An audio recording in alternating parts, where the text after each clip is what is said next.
Oh,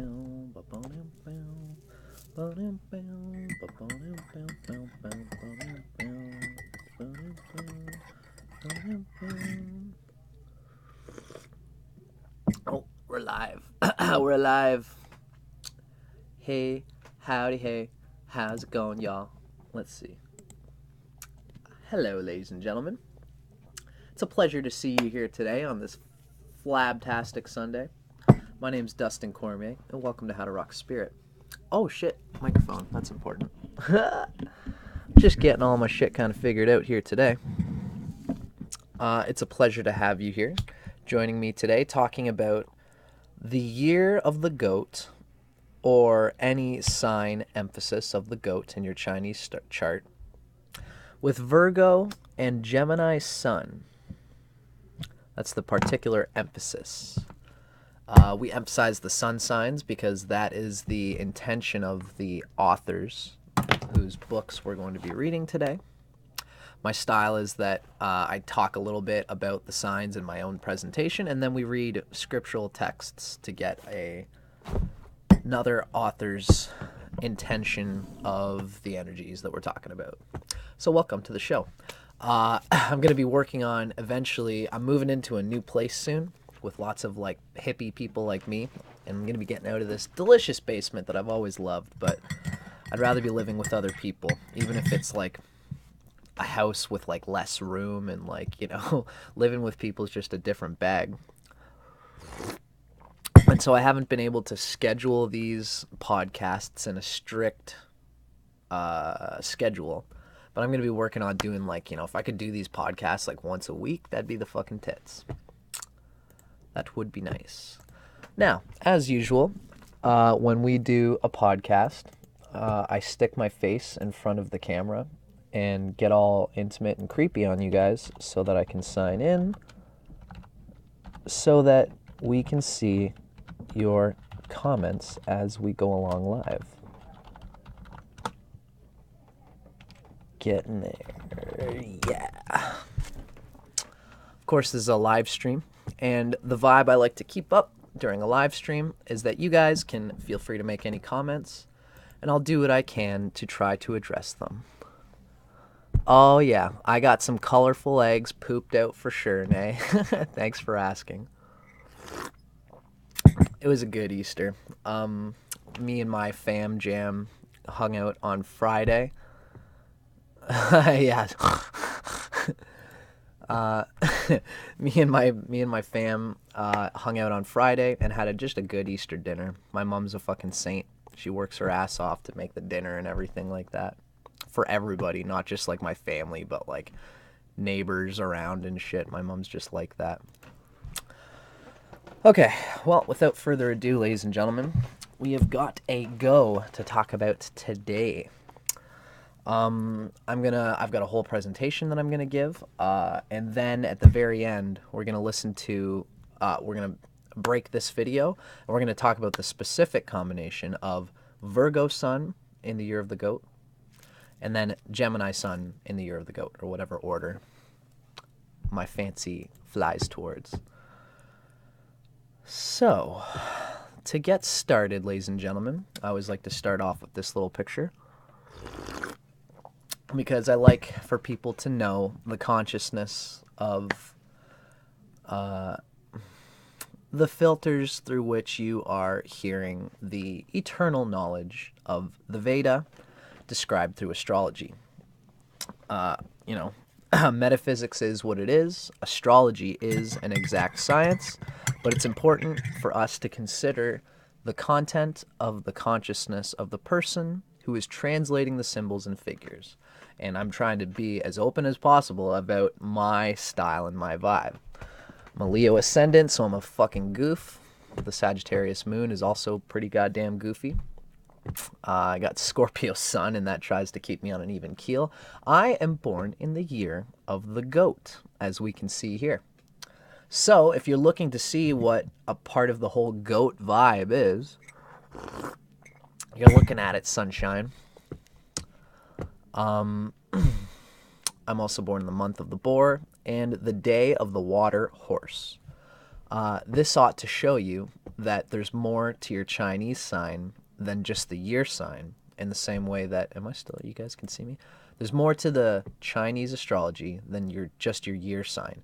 Much more. I'm going to be talking about the framework of Chinese astrology more once I get a few of these videos out. These videos are kind of my bait for getting you guys to be interested in Chinese astrology.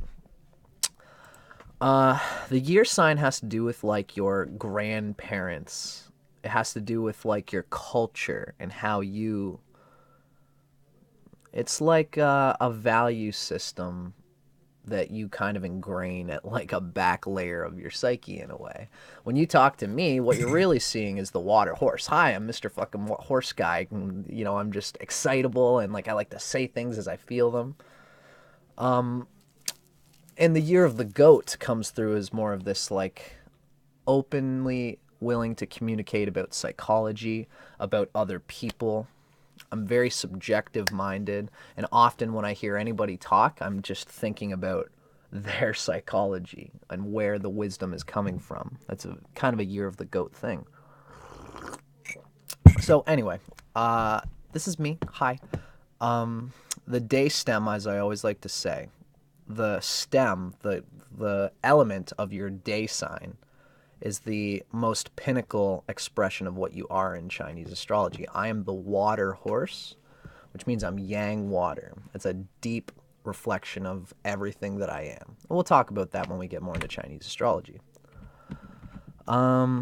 Today's podcast is the sign of the sheep, or the goat, or the ram, born with Gemini or Virgo sun. And as usual, I like to make a little statement about my website, dustincormier.net. Check out my band. We just put out our album in December. It's called Chicks for Tricks on the back 9. You can also find my new poetry book on Amazon called Solipsis Eclipse. Now, bop boop doo. Oh, wonderful. That's nice to hear, Nay. I like to hear that my voice is soothing. And thank you so much for you guys for watching. As usual, anybody watching, feel free to make a comment, any statement, and we shall respond accordingly. Because as I always say, spirit is so much more than any one individual personality. Well, let's get into it, ladies and gentlemen. We've been doing a lot of these videos, so I'm not going to spend too much time breaking down what Pancha Tattvas are all about, but I still got to give a bit of lip service to it. So what does Pancha Tattvas mean? For anybody watching, I am a self-professed Vedic astrologer, but I still measure where the planets are according to the typical Western astrology framework. So I call myself a Tropical Vedic astrologer, not sidereal. I do not go by sidereal Rashis. That's very much something that I do not do. My personal preference, I guess you could say, it's my own scientific leaning has brought me to, my research has brought me to coincide with the likes of Ryan Kirksack, Vic Dakara, Ernst Wilhelm. I'm sure I could think of a few more, but that's my vibe. Vedic philosophy with tropical Western measurements of the planets. Now, the Pancha Tattvas is a Vedic thing. Now, Pancha means 5. Tattvas means essences. So essentially what this whole thing is going to say is that there are, within the signs interact with each other based on the archetypal nature of the planets that rule them. Cancer is ruled by the moon. Leo is ruled by the sun. Virgo and Gemini are ruled by Mercury. Now there's a rulership here implied, and essentially, what I try to express in this slide is to say that when you hear somebody talking about the qualities of the Western sun signs, for example, what's a Gemini like? What's a Virgo like? What's a Libra like when the sun is in Libra or any of these signs? You know, where do they get that information? It's in most of the times when people talk about sun signs, it's intuitive. They have an intuitive sense of just what that sign and its rulership means. And that's the best way to get the information.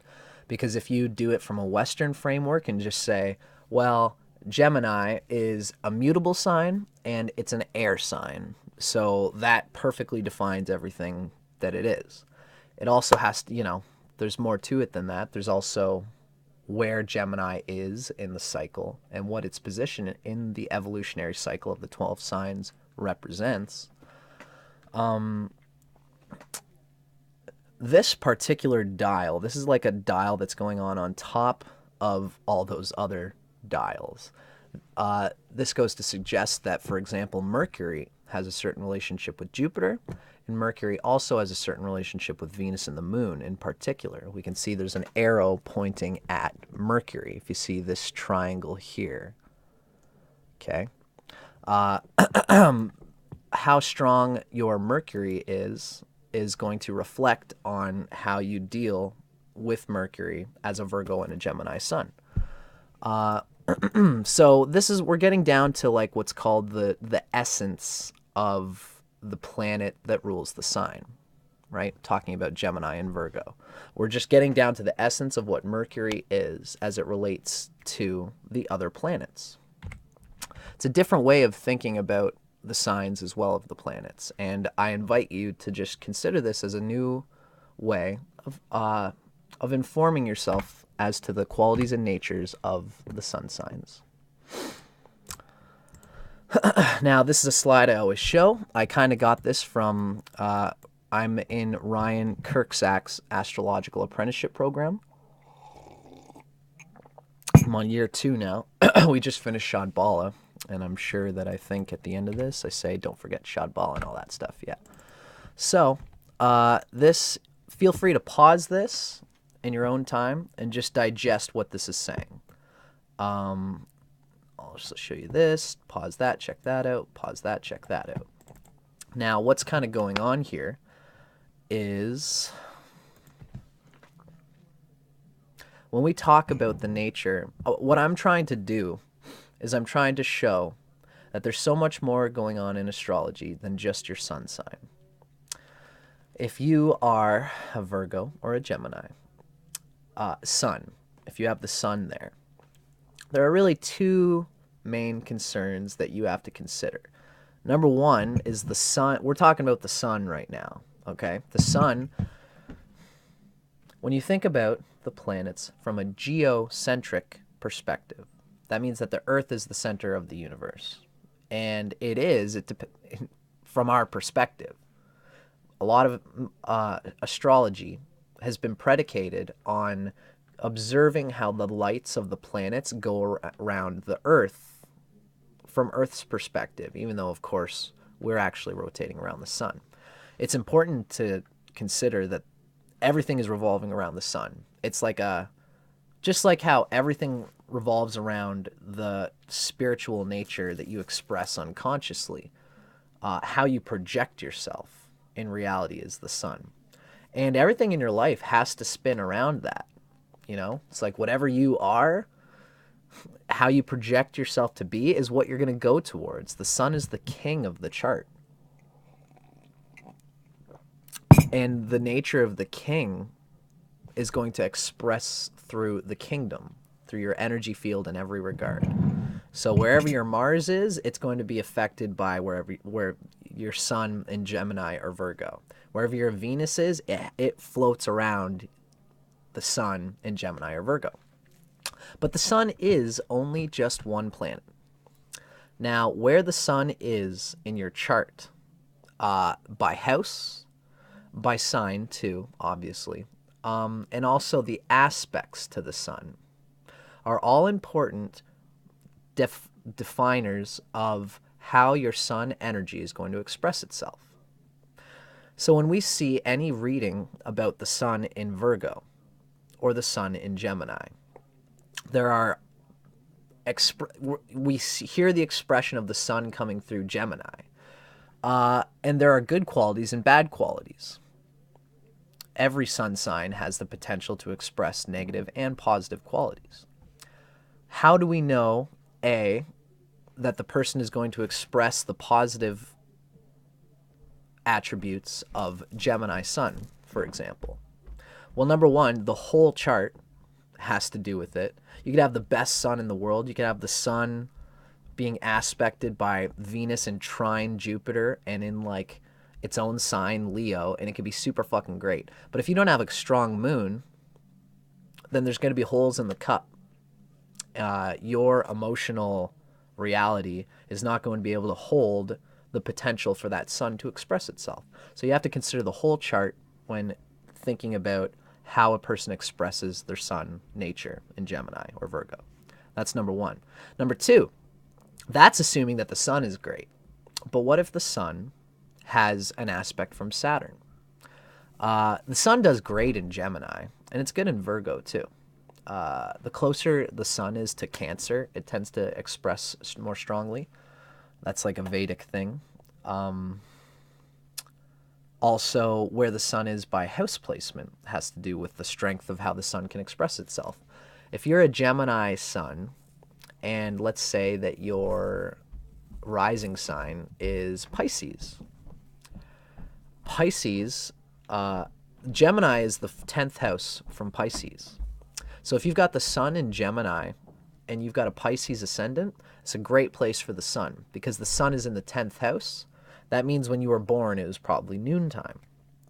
Noon is like when the sun is at its hottest, and that tends to mean that the person's sun is being uplifted by the public, being in the 10th house above the horizon.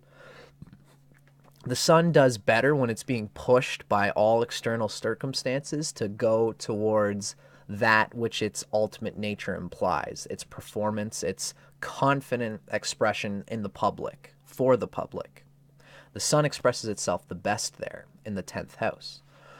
So that's Digbala. We consider that a part of Shadbala in Vedic astrology.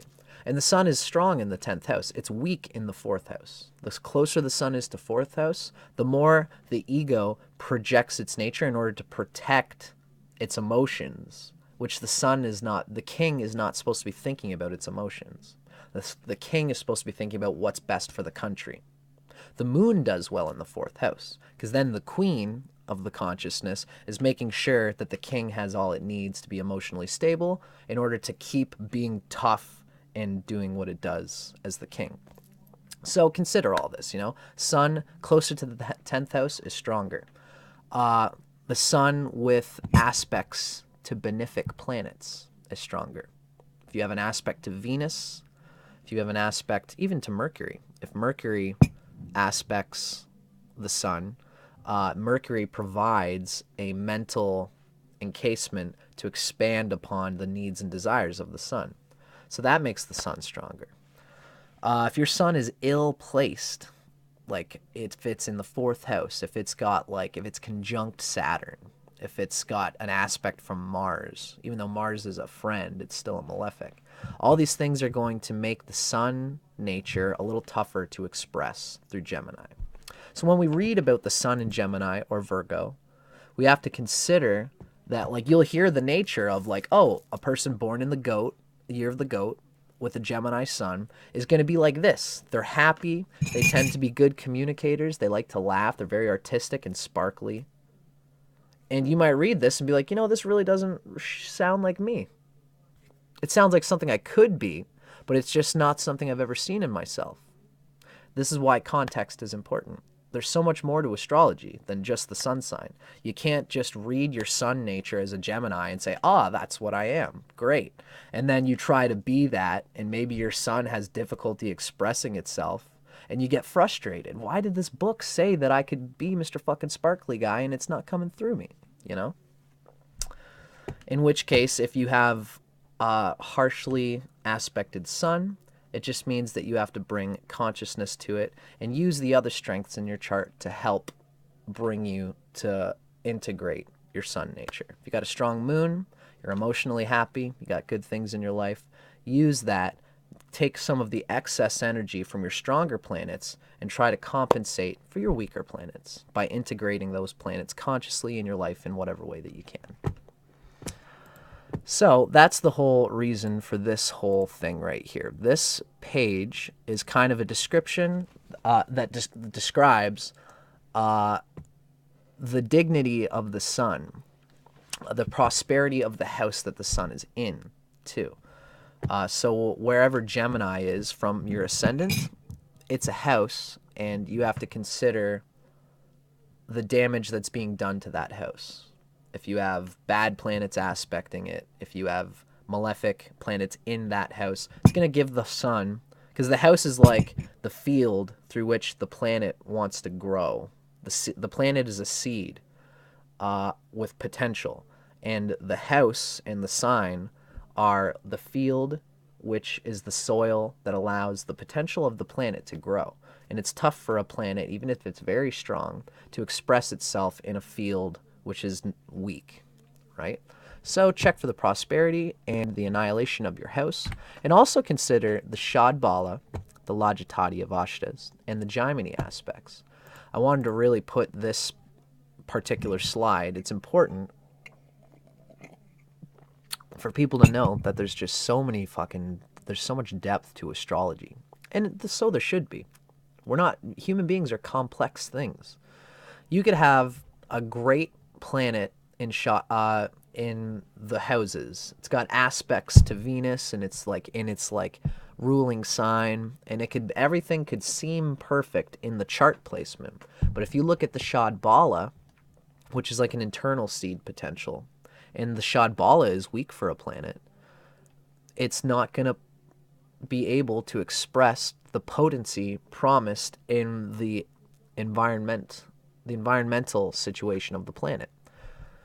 So consider the Shadbala of the sun and also the Shadbala of Mercury when we're talking about Gemini and Virgo, because Gemini and Virgo sun people express their sun energy through the planet which rules the sign. Gemini and Virgo are ruled by Mercury. So if you've got a weak Mercury and a strong sun, you're going to have lots of desire to express your sun, but you're going to have a harder time catering to the nature of the sign that the sun is in.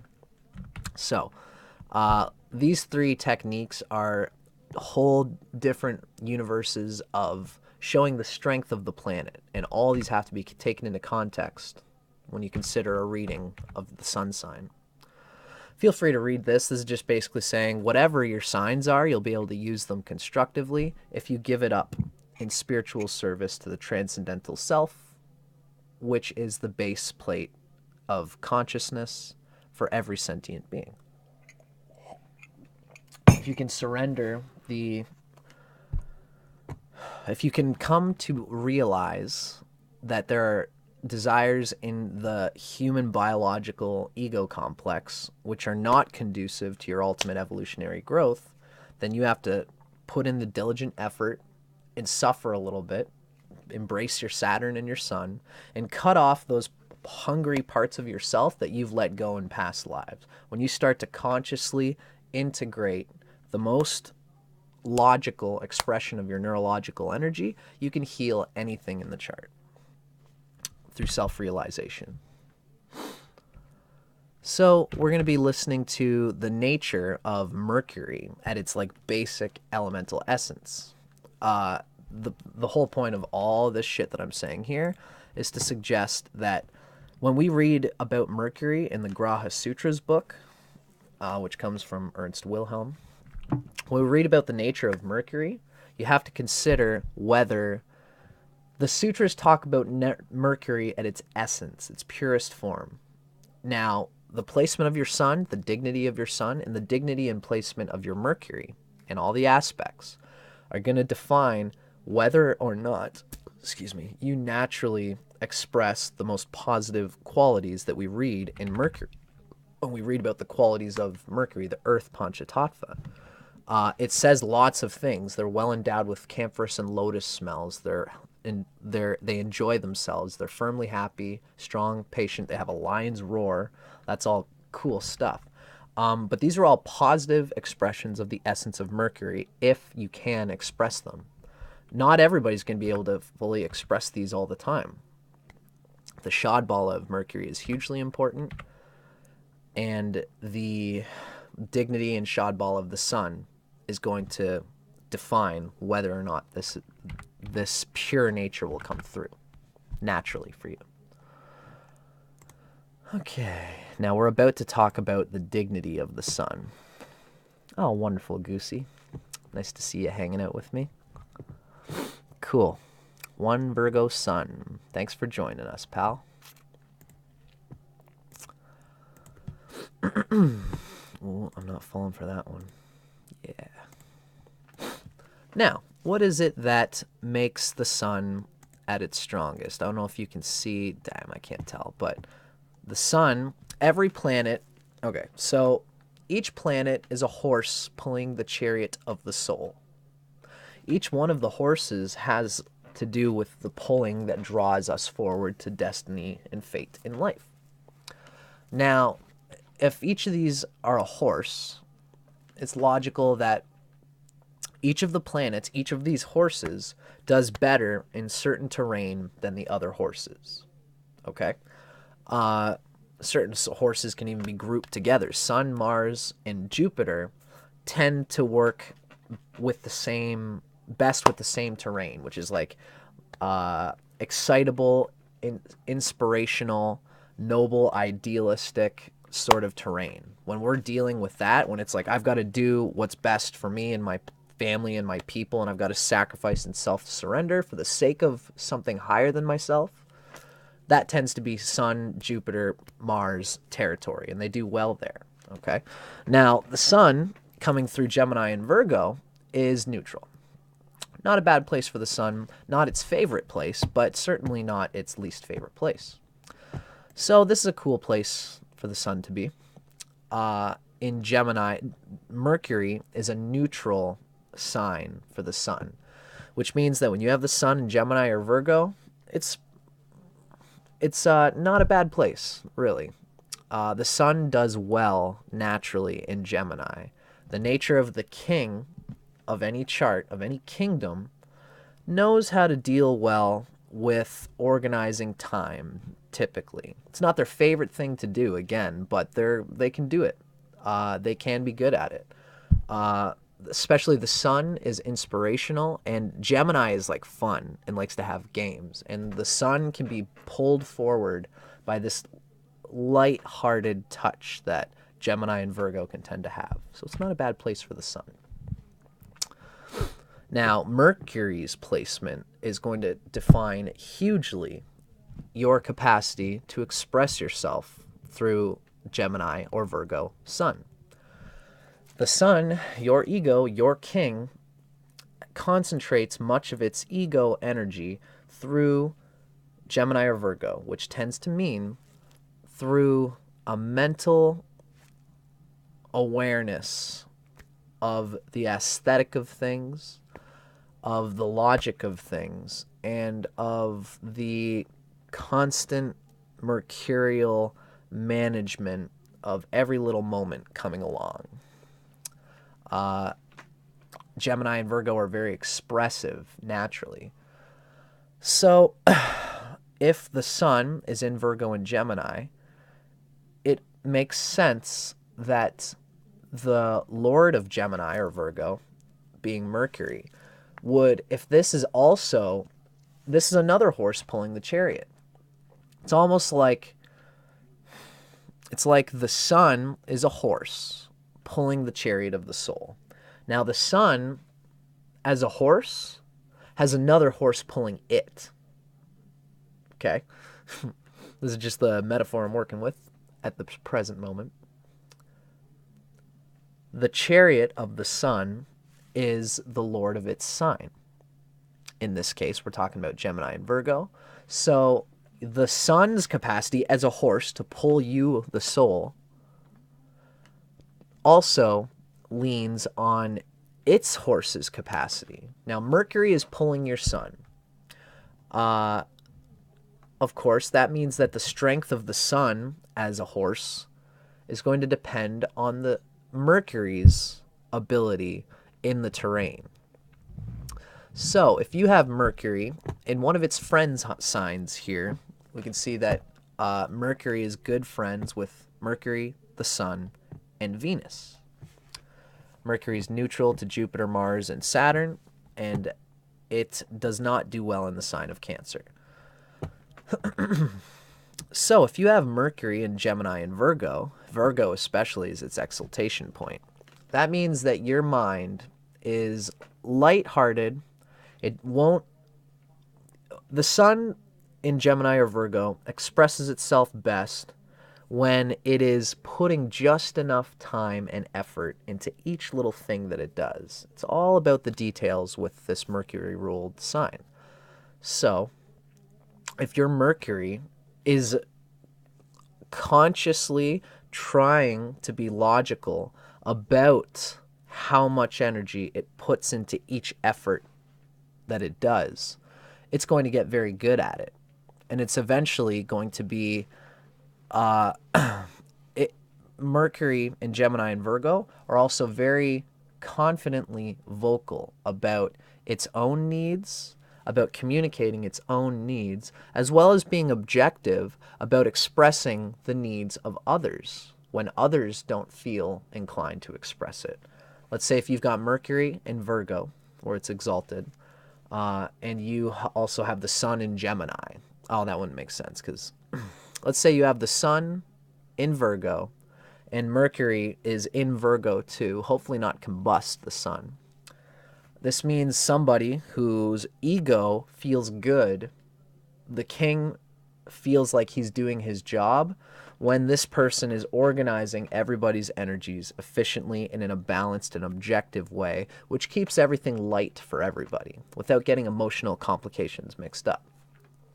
And Mercury is in Virgo too, let's say. So that means that this person is consciously, the Mercury is consciously trying to be objective about how much time, how much emotional energy it puts into everything. Virgo Mercury or Gemini Mercury knows instinctively how much time and effort to put into a certain career. They know how to talk to people. They know how to show that their minds are not in their emotions. Their minds are in a careful analytical process. So these people look great to their bosses. When their boss sees that they've got Mercury in Gemini or Virgo, the Gemini Sun King or Virgo Sun says, I analyze well. And the boss says, oh, you do, huh? Well, why don't you show me? And then the Virgo Mercury or Gemini Mercury is good at thinking, likes to think, and feels comfortable analyzing, and does it in a way which is business savvy, but still clever and just is engaging. Mercury in Leo and Mercury in Taurus and Libra are the same. Mercury in Leo thinks in a way which is conducive to everybody's better good. It is thinking objectively, and it can be sparkly and say like, you know, like it can just say things that are spontaneous to its thinking. And that can be very engaging, you know, and people love Mercury for that. Mercury and Leo for that. So keep in mind, of course, that if you've got the sun in Virgo, that's the only time you'll get Mercury in Leo with this combination. If you have the sun in Gemini and your Mercury is in Taurus, that's also a good place for it. But if you have the sun in Virgo, you could also have Mercury in Libra. But if you've got the sun in Gemini, you're not going to have it in Pisces because Mercury only goes so far from the sun. So just keep that in mind, you know what I mean? Luckily, you have more chances to land on a good sign here than a bad one, with the exception of Gemini Sun with Mercury in Cancer. What happens here is that if you've got Gemini Sun and if you have Mercury in Cancer, that means that you, as the king, have Gemini Sun, and your ego feels strong, projecting a personality which says, I'm good at analyzing without emotional strings attached. I can analyze, I can be objective in business. When you have a Gemini Sun, a boss will probably enjoy how you talk the talk about how you project yourself. Well, I've always been one who likes to analyze things. You know, a Gemini Sun might just confidently project that they're witty, and they're good socializers, they're good communicators. And the boss might see that and say, okay, great, you know. But then, like, maybe the Mercury in Cancer will come through, and it'll make it hard for this person to, like, maybe this person with Mercury in Cancer is going to be thinking, gosh, I don't know, man, this boss just has a bad vibe. I think this person is emotionally draining, and so I don't think I'll be able to work with this boss without getting my mind wrapped up in his sore gut, you know? And that will make the communication of the Gemini Sun drop in a certain way. The Gemini Sun with Cancer Mercury will feel and will empathize with, like, the other emotions of other people, and it'll cloud their thinking. So one moment they're projecting confidently that, like, yes, I can be a good employee for you. And then the boss says, okay, so, like, where did you go to school? And then the Gemini Sun might just suddenly stop. Their throat will close, and they'll think about, like, what they went through in high school. Maybe they had troubles through high school or just whatever. And then, but they'll just try to say, well, I went to this school. And then they'll start thinking, like, how is my boss going to feel about me saying that I went to this school or this school or this school? The point is that Mercury in Cancer leaks into a consciousness of the subjective emotions, which reduces its ability to be objective and business savvy and logical. And it reduces their ability to cut out their emotions. And if the boss senses this, they're going to say, you have Gemini Sun. Well, they won't say that, but, you know, you have Gemini Sun, and I could see that you want to be a good worker, but you just keep leaking. You just keep going silent at the most inappropriate times, you know. I digress. But this is the point here to express them. When we talk about that, again, the nature of Gemini, the placement of Mercury is going to really deeply define how well you can express what the king is trying to go for as Gemini or Virgo. Now, Virgo is less likely to have the Mercury in Cancer, although it's still possible. Essentially, Mercury never goes 2 signs away from the sun. If that, it's usually just 1 sign away.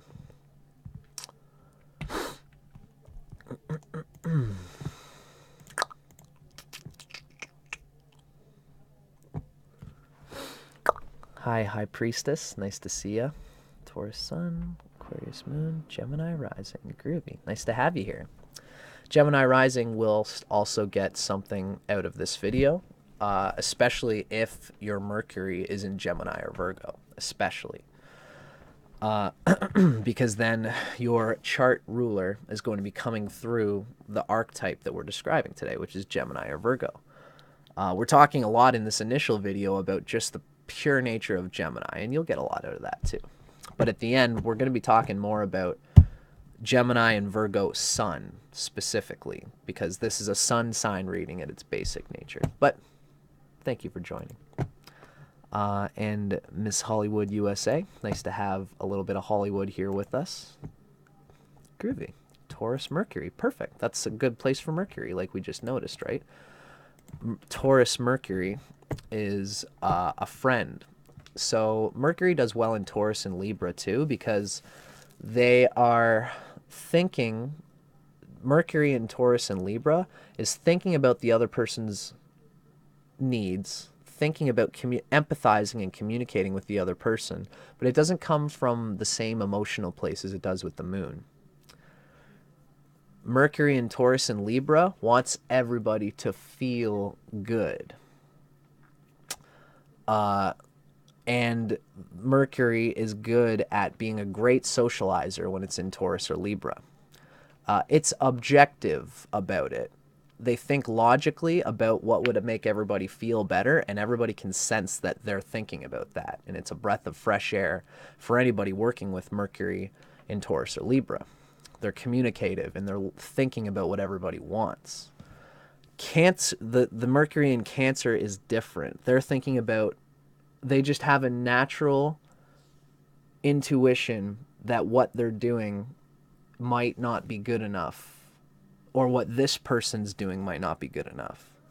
So the moon, the Mercury in Cancer is different from Taurus and Libra, even though they're both almost in an emotional realm.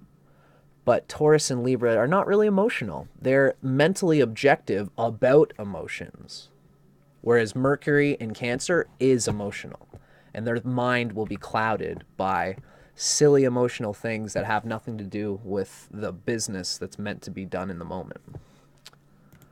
So yeah, anyway, one last peek here. A strong Mercury. It's also Mercury in Taurus. Good place to have it, High Priestess. So you as a Gemini rising with Mercury in Taurus. That's a good place to be, and you'll probably get something out of this video by checking it out. So thank you for commenting. Anybody else that feels like making anything, any kind of point, please feel free. Yeah, okay. So we're just going to wrap a little bit about the essential qualities of the Earth Pancha Tattva. What I want to start talking about is how a strong Mercury uplifts Jupiter, and a strong Mercury depends on Venus. If you've got wherever your Mercury is, as a Gemini and a Virgo, it's important for you to have a strong Venus. We're going to kind of talk about that as we get into this stuff. We can see Venus feeds Mercury in the Pancha Tattvas. These are the kind of connection. That's the thing about astrology, is that it's just so thick and dense. You can never say that. I mean, you've got to be very careful as astrologers these days. This is a point that I'm just going to make really quickly. I'm finding the more and more I study with Ryan Kirkzak and his astrology, the less inclined I am to make quick, sudden statements about anything in astrology. Although I'm making various statements here. But you can see how much context I have to fortify and express just talking about like the nature of Mercury in Leo. I've got to say like Mercury is this to the king, and like the king is this, and they have different intentions, and the only way for Gemini sun or Virgo sun with Mercury and Leo to fully express themselves is to align all these things, and if they're not, then there's going to cause tension and frustration. All these contexts matter. A lot of people think you can just read like Sun and Gemini and say, oh, I'm going to be like this. It's just, not necessarily the case. I know I've been saying that a lot. My point here is that the interaction of the planets through the Pancha Tattvas is also a thing. We're going to talk about how Gemini Sun and Virgo Sun are really going to need some Venus in their life. If they've got an ill-placed Venus, they won't be chill. They'll spend all their time counting pennies and managing time in a way that might not even be fulfilling for anybody. They could just spend all day chopping up soil, just mulling this soil, just thinking someone's going to dig it eventually, and then no one ends up using the fucking soil that they've been tilling for like a year. And they don't care because it's like, that's not, I didn't want to feel good about it, says Gemini Virgo. I just wanted to do it. Which is, we love Mercury for that. It's that serving quality. I don't know why, but I'm good at this, and so that's what I'm going to do. Mercury-ruled people go by what they're good at, which can be very productive and effective. Of course, it's one of the 5 limbs of our dynamic energy body. But if the person doesn't have a strong Venus, they might not be able to do that forever. They might come to be 40 years old, having just made just enough in their life to get by, from their managerial expertise. But if they have no Venus, they might reach 40 years old and like go through the Uranus return and fucking explode and have an emotional nervous breakdown. And that will obviously reduce their capacity to keep being managerial, to keep being objective about what they have to do. You have to be objective about your emotions. Everybody does, because emotions are logical. And if you don't learn about what you need emotionally, about what makes you feel good, about the Venus things in life, you're not going to be able to attain your sun in Gemini or Virgo at its fullest capacity. Because as we can see, like again, right? Gemini, Mercury, Earth, the Earth Pancha Tattva stands on the generative quality of Venus, of water, of the emotions. And that is something important to consider. But we're going to get there, you know. For now, let's just consider the essential nature and quality of Mercury as the Earth Pancha Tattva. Excuse me. Now, this, I should show you guys the text.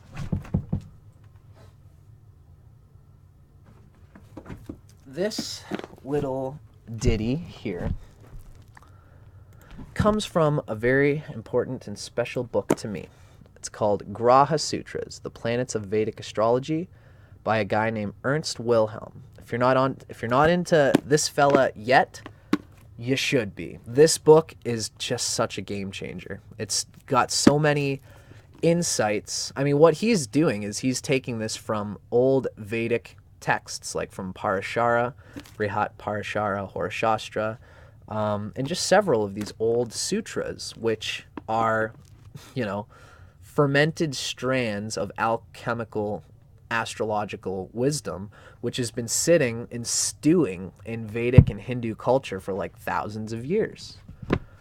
I think the Vedic sutras have more tensegrity and integrity, and they've been stewing for longer than what I perceive to be most astrological texts out there. The Vedic have just been fucking doing this for forever. And he takes these essential strands and brings them together in a way that we can understand in a quite clear and lucid English language. Ernst Wilhelm is a huge guy. He's a huge proponent for tropical Vedic astrology, and I highly recommend his work in any regard. Specifically that book. It's going to give you a whole different view of what the planets are as the dynamic agencies of the unconscious. So that's where this reading comes from. I would like to point out that he particularly, like, you know, this Earth Pancha Tattva thing, when a person is well endowed with the qualities of Mercury, it tends to show a strong... this reading comes from having a strong Mercury in Shadbala. Mercury is like my strongest planet in Shadbala, and so I have a very strong Mercury vibe, even though I have no planets. Well, actually, I got 2 benefics in Virgo. So I got a deep Virgo vibe there. But besides that, Shadbala is like the inherent strength of the horse, no matter what terrain you put them in. Each planet being a horse, they go along in their terrains. You can have a planet like Mercury in its favorite terrain. You could have Mercury in Virgo. But if the Shadbala score is low, then even in its favorite terrain, it's like a bad seed put in good soil. Even though it's in the perfect soil, even though the universe is calling you to use your Mercury to its best opportunities, you still might not, as a soul, be used to properly expressing what Mercury is. So this reading comes from having a high Mercury Shadbala, but for me, it's still a good description of the essential nature of Mercury as a Pancha Tattva. So this is describing a Mercury vibe, and you as a Virgo and Gemini are going to, when you're at your best, you're going to express these qualities. At least in terms of where your sun is and where your Mercury, your sun in Gemini or Virgo. This represents the exalted expression of your sun's nature.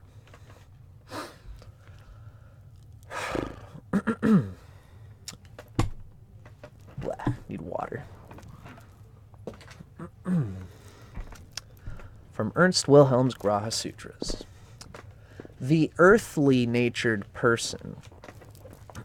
Remember that we're not talking about like earth in the sense of like the 4 sign symbolism.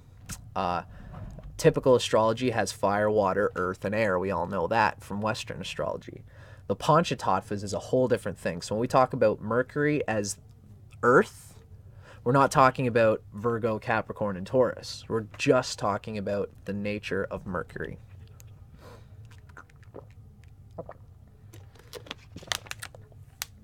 It's the thing about astrological systems. Sometimes they share poetic symbols, but that doesn't mean they represent the same thing. Just like in Chinese astrology, there's 5 elements: water, wood, metal, earth, water, wood, fire, earth, and metal. But the water in Chinese astrology has nothing to do with the water in Western astrology. Same thing here. The earth Pancha Tattva in the Pancha Tattvas has nothing to do with the qualities of the earth element in Capricorn, Taurus, and Virgo.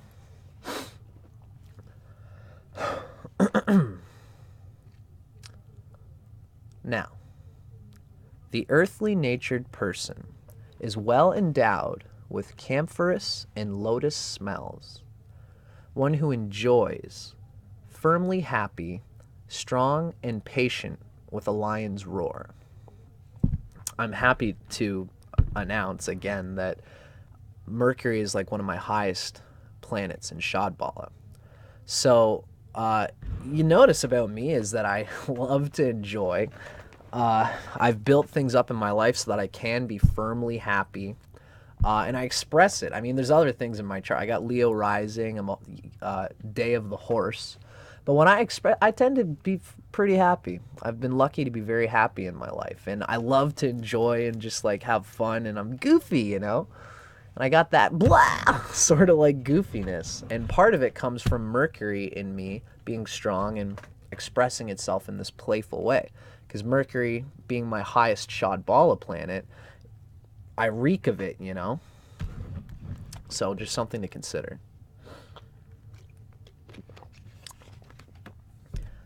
The individual, with the earth element dominating, is secure and grounded, and thus enjoys operating in the world, which they do competently and with little stress. Gemini and Virgo are thinking about how the world works. They tend to be good with they learn the charter of a company before they join it, so they know what the policies of the company expect from them. And, that's just an example of, they read the instructions to their Lego, and then when they do the Lego, it's like, oh, I'm enjoying this because I took the time to diligently analyze the steps it requires to do it well. Bingo, right? So thus, they enjoy operating in the world, which they do competently and with little stress. These individuals more easily see the world in a healthy and proper perspective, and they are thus happy. Their outlook borders on the spiritual, or fully spiritual, and thus they are said to have the smell of 2 spiritually symbolic substances, camphor and lotus. Again, the expression of all that depends on the strength of Mercury in the chart, and the sun too. The force of Earth is unalterable, and thus produces strength to move mountains, as well as patience to perform any task. This is especially so because if you as a Gemini or a Virgo have been spending time learning about whatever operation you're dealing with, once you really know it well, the operation goes on its own. It's logical. The material world is scientifically based. And if you know how an operation works, knowledge is power, and you just know how to do the thing. And so it's kind of like unalterable in the sense that like once a Gemini or a Virgo really sets to task on something and they've got their full energy into it, the machine that they create builds itself, and it can go on its own. And it's not necessarily hard to move them.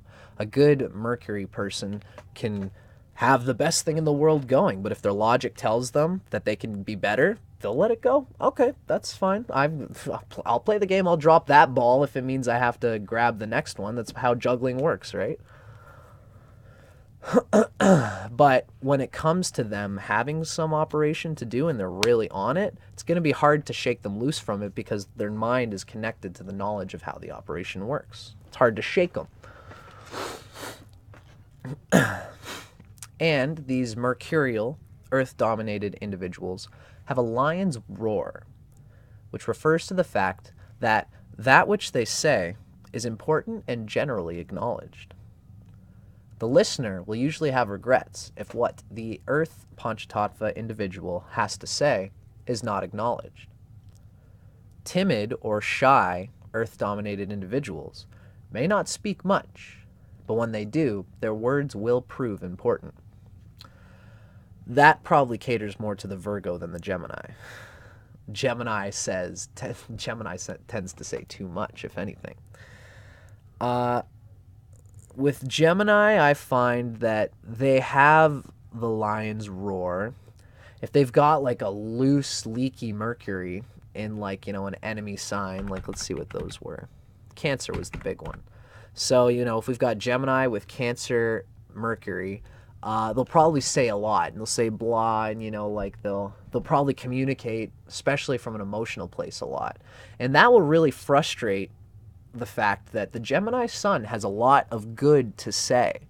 But if the Mercury is weak, you've got to weed through a lot of crap. It's just the way this sort of is. But there's gonna be gems of deep, objective insight into what we're doing right now. That's objective and it's clear-cut insight. With Cancer Mercury, it'll just be hard for that person to feel like they're allowed to tell everybody about it. They'll say, I have a wonderful observation to make about how this person could do better, but I don't want to hurt their feelings. I don't want to tell them this, And so they'll lose their capacity to make that lion's roar. In fact, a Mercury person with Mercury in Cancer probably doesn't have this lion's roar. They won't understand that their contribution is important. Or maybe they will understand that it is important because the sun is coming through Mercury or Virgo and it knows that it's right, that it's got an intelligent contribution to make, but they won't. They won't say it like a lion. It's called a lion's roar because it's true. That's the thing about Gemini and Virgo, is that often what they say is just damn true because they're not thinking about themselves per se. They're not just thinking about themselves. Mars-ruled people like Scorpio and Aries always have their minds on how they can contribute best with their energy to this thing. Bang. Taurus and Libra people tend to think of like, what's going to make everybody feel better? What's going to make this person stay in our group the longest, And of course, any group can use a Taurus or a Libra to keep everything flowing nicely like that. Gemini and Virgo are the ones who could say things that might burn people's ass. But it depends on their Mercury strength and their Saturn and their ability to take criticism to define whether the Gemini or the Virgo comes off as too much. But the truth is that you as a Gemini or a Virgo should instill the awareness that your intelligence is worthy, that your intelligence is got the capacity to contribute an objective, emotionless insight. And that's where we hear about Gemini being sharp and sometimes being like, holy shit, Gemini, did you really have to say it that way? And, if this Gemini or Virgo person has a good Venus, if you've got like Venus in Pisces, you're going to still feel, like the ideal situation is with like Mercury in Virgo where it's exalted and then Venus in Pisces where it's exalted. That way the Venus knows how to say something with tact so that they're not hurting the other people's feelings. But the Mercury in Virgo knows that this is such a good thing to say, I have to say it. But I'm going to say it in a way that everyone can appreciate, and that's ultimately going to keep the ball going forward in the best way possible. So, but this is where this lion's roar comes from. With Virgo and Gemini, it comes through like a lion, and everyone's like, wow, that was harshly insightful and goddamn true. I hate to say it, but the Gemini is not wrong. They're just an asshole. They have a lion's roar because what they're saying is immediate to the situation. Let's say we've all been going along and we've been talking with each other, and there's an elephant in the room because let's say, there's a Cancer person, and this Cancer person, let's say we're in like a phone company, and we've got also like 5 groups of people that have to talk and be objective about how they talk to people. And everyone does this well, but the Cancer person or whoever is not making their numbers properly because they're a little bit emotionally sensitive and they don't want to telemarket. They're a telemarketer. Don't think about the fact that you're conking this person's head with this annoying telemarketing thing. Just fucking sell it. Don't sell the steak, sell the sizzle, just fucking send it. And this Cancer person, whoever, I'm saying Cancer, I shouldn't even say that, but let's just say this person in the group, their emotions cause them to not be objective about this. The Gemini to the group will come out with a lion's roar and say, honestly, guys, I hate to say it, but like this person is fucking up a business that we're all doing really well in. Sorry, I don't mean to be a dick, but if you could just be like a little bit more objective about your emotions and just say confidently what you're trying to do and sell the fucking thing, our jobs are all going to be better. So why don't you just and they'll say to the boss, like, let's just be objective about this. We're in a business. If we fire that person, someone else new will come in. That person will find something better to do with their lives.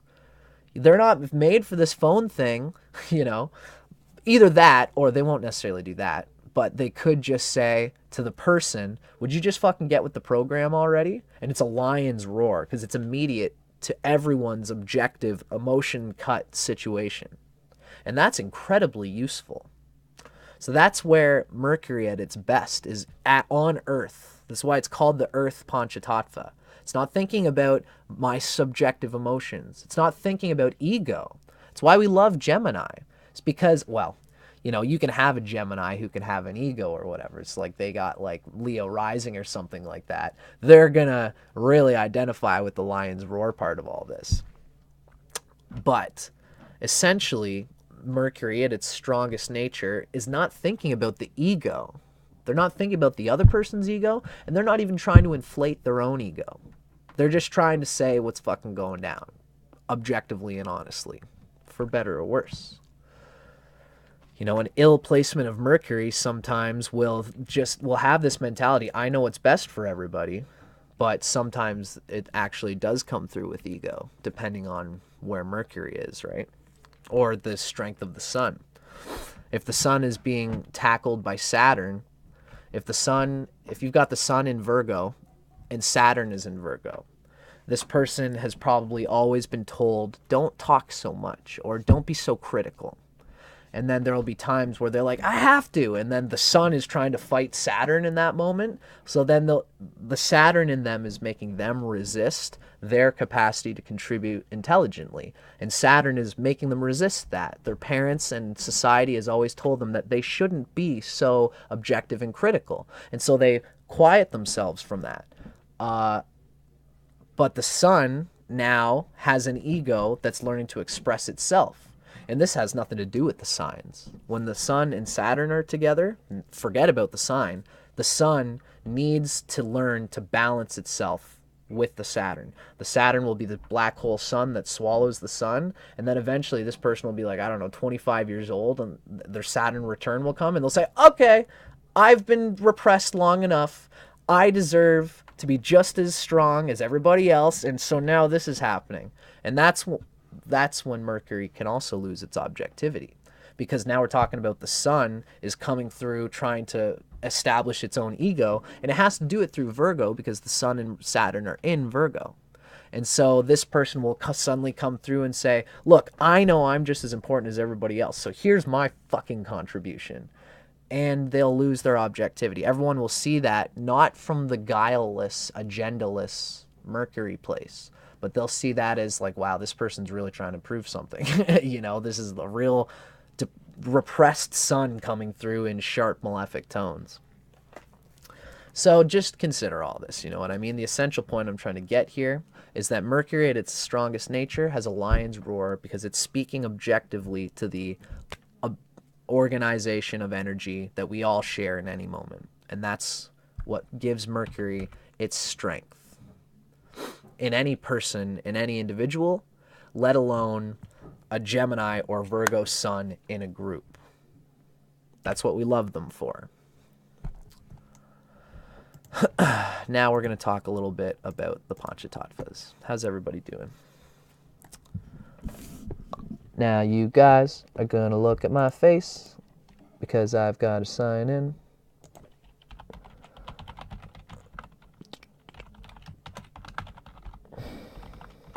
Sorry I have to do this, folks. It's worth it because I want to be able to see your guys' comments. It's just for whatever reason, my software signs me out of YouTube every fucking like 45 minutes or something like that.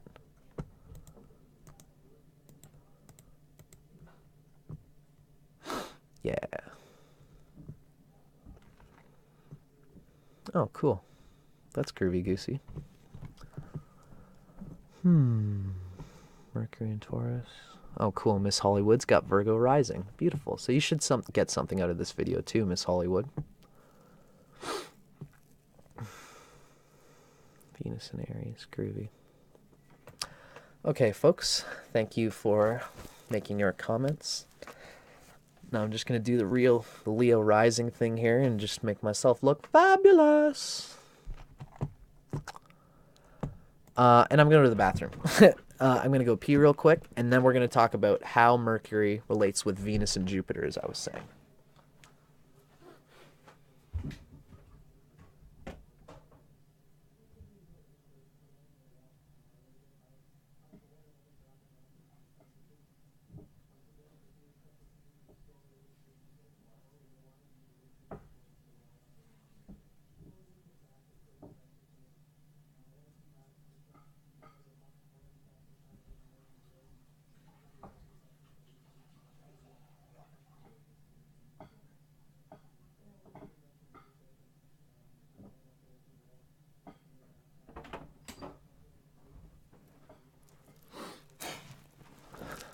Whew, you'll get another incense happening. Just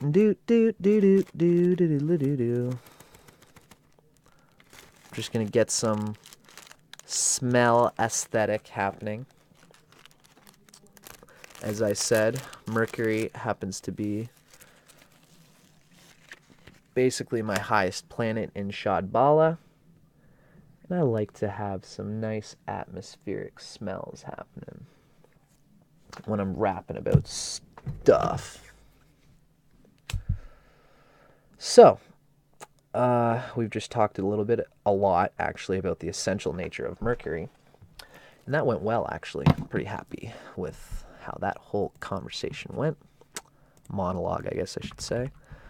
Yeah, so we're going to be getting into the Chinese aspect of this video soon. Now, as we know, the star here indicates the generative cycle, and then there's also a life-promoting cycle. So Mercury, you know, as they say, Mercury provides for Saturn, meaning if you can manage your affairs well, it's easy for you to be conscripted to duty. That's why Mercury feeds Saturn. And then if you can do your duty well, it makes you less inclined to fall into the abyss of your own desire for emotional gratification in Venus. It goes all the way around. But this generative cycle is even more to the point of these planets leaning on each other heavily. So, yeah, it's also important to consider that when you're thinking of all these things, you might have strong Mercury by sign and house. It might have good aspects. It might even have strong Shadbala.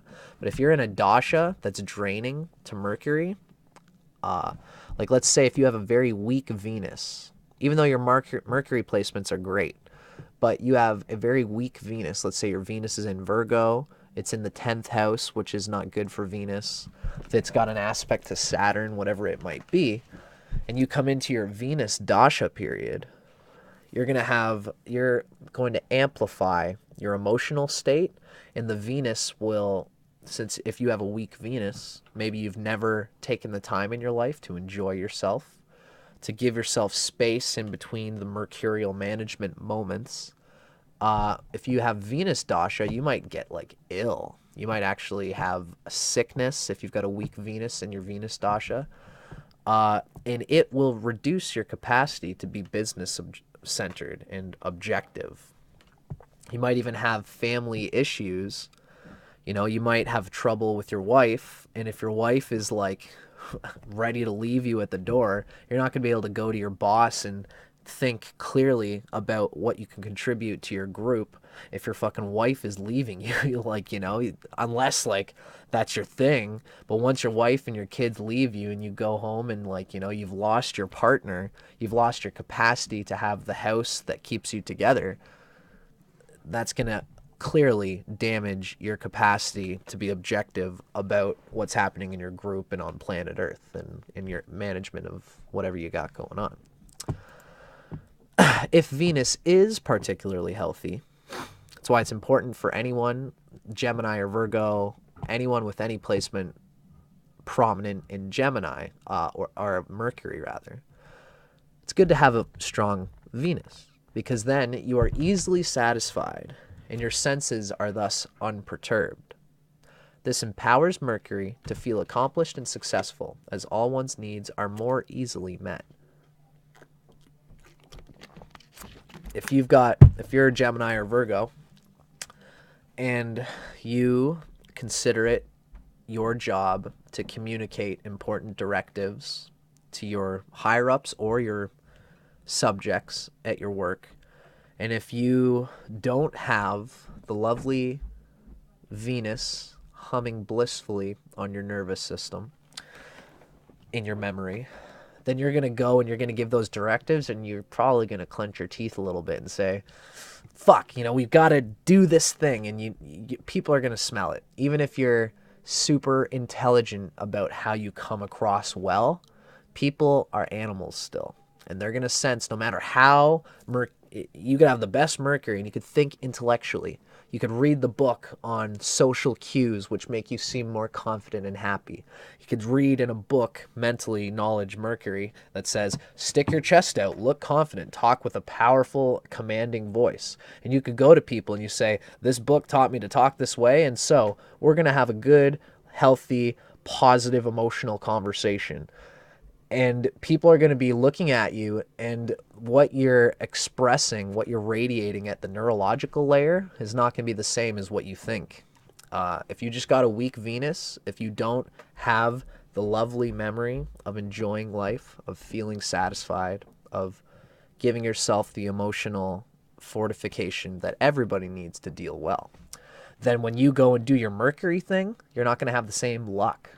People are going to just smell that you are gritting your teeth, or that you've got tension in your lower jaw, and you're telling them to, you know, they're going to be like, holy fuck, this, you know, it reduces it makes you have to work harder at Mercury, essentially. The water just fucking uplifts Mercury. The need for Mercury to establish security and accomplish concrete goals is curbed by Venus's capacity to feel satisfied, or else one could live constantly attempting to accomplish something that is really not necessary. So what I was trying to say is that, like, you as a Mercury-centric person, when it's time for recreation, it's like, okay, now you can stop juggling, put the ball down, you've filed your taxes, you've worked on your hobby, you know, now what are you going to do? Someone with a weak Mercury, with a weak Venus, with a strong Mercury emphasis might say, maybe I'll file my taxes again. Great. That means they're twice as worked out, right? That's logical. That's a logical thing to do. I'm just gonna yeah, totally, right? And that might not be necessary, but to them it feels like this is what I've always done to make me feel good. And it's done well for me in the past, so fuck rock and roll. So one without Venus could live constantly attempting to accomplish something that's really not necessary. If you enjoy the Venus in those moments where it's like, okay, I've done my Mercury stuff, I've done my hobby, I've organized my time effectively. Now it's time for me to like actually let go and enjoy the moments in between and to provide a space for yourself to enjoy life, to meditate, especially. It's a Venus thing. And if you meditate and you actually do the meditation thing where you say like, I'm not thinking productively right now, decidedly. I'm not here to think constructively. I'm here to relax and enjoy. And when I come out of this space, it will be time for me to do whatever else I'm going to do in the next moment. Without Venus, it's going to be like, more stuff to do, right? And it'll reduce your capacity as a mercurial person. You as a Mercury person, also, if you have a strong Mercury, it's going to provide for Jupiter. If you are a Gemini or Virgo sun, and you've got a weak Mercury, let's say again in Cancer, you'll be less able to manage the many details that any great accomplishment requires. Jupiter is part of the expression of Mercury. It's like the it's the connection to culture. It's the connection to the surroundings. It's the connection to timeless metaphysical wisdom. So you could be a great organizer, a Mercury person. You're an analyzer, and you live for that analyzing. But if it's not informed by history or by a cultural sense of what is more profound, then you could just spend your whole life counting numbers in a bank account or something like that, you know? Like you just work as a banker and count numbers for other people's money. People come to you and say, hey, I need someone to count my money. And you'll say, great, I'm good at counting stuff. And your boss will say, we need you to count this money. And you're like, great. And you count the money. You get paid for your time. The person gets you to be their banker, and everyone goes away happy enough. The Jupiter in you is going to say, you know, I'm so good at counting numbers, maybe I should start my own business. What should I start a business in? I don't know. Let's look out the window and see what's out there. Oh, look, a birdhouse. Maybe I'll start maybe people need birdhouses, or, you know, a strong Jupiter will connect itself to the culture. But the Jupiter, this higher expansiveness, is useless without your Mercury. So if you're Gemini sun or Virgo sun, if you've got a weak Mercury, it's going to cripple your capacity to get out of that dead end position. It's going to be, because you will have, as we see, this disrupts Jupiter, who is unable to focus on a greater purpose because there are too many loose ends to take care of as a result of Mercury's negligence. It's going to be harder for you to climb in your company if you've got Mercury in Cancer and you get emotion, your mind gets clouded with emotions and your boss starts to notice it. Jupiter, Mr. Expander, is the boss, is not going to come along and pick you to go to a higher place in the company. The boss might know that this person's a good analyzer, banker, whatever, but their mind gets fogged. I lean on this person to be a critical, objective organizer and analyzer, but I know that their mind is sometimes not always there, which means I'm not going to bring them to some higher position in the company. That's kind of Jupiter. Jupiter ventilates to some higher position. And it can't do that if you don't take care of your Mercury in the moment. So this whole thing has been an attempt for me to express the dynamics involved within between planets, right? It's almost like the planets are all really one. They're not really separate. They're all you. They're all your immediate moment all the time. Anything you do is not just going to be Mercury. It's going to have all 5 planetary essences combined in it. So the expression of Mercury necessarily implies an integration of Venus. It necessarily implies the expression of Jupiter, right? So it's just something to consider when we're thinking about the nature of the planets. That's why I want to talk about things this way, just to describe, again, that there's more to the nature of Gemini than just what we've read about. You know, Geminis are clever, witty, they're mercurial, they're good at thinking about money and these sorts of things. Like, where does all that come from? Well, it comes partly from the fact that Venus needs objective mercurial wisdom in order to cater to itself. Jupiter needs someone to be logical and logistical about their mercurial efforts in order to expand itself. Mercury is Jupiter. Venus is Mercury. Jupiter is Saturn. Saturn is Mars. Mars is Venus. They happen at the same time. It's never an isolated incident. It's confusing because then we start to blend, like, what is Mercury really, man? It's all of the things, man, but it's still its own thing. That's why we talk about the forms. But don't ever get deluded in thinking that the external forms are separate from the singular unity of consciousness.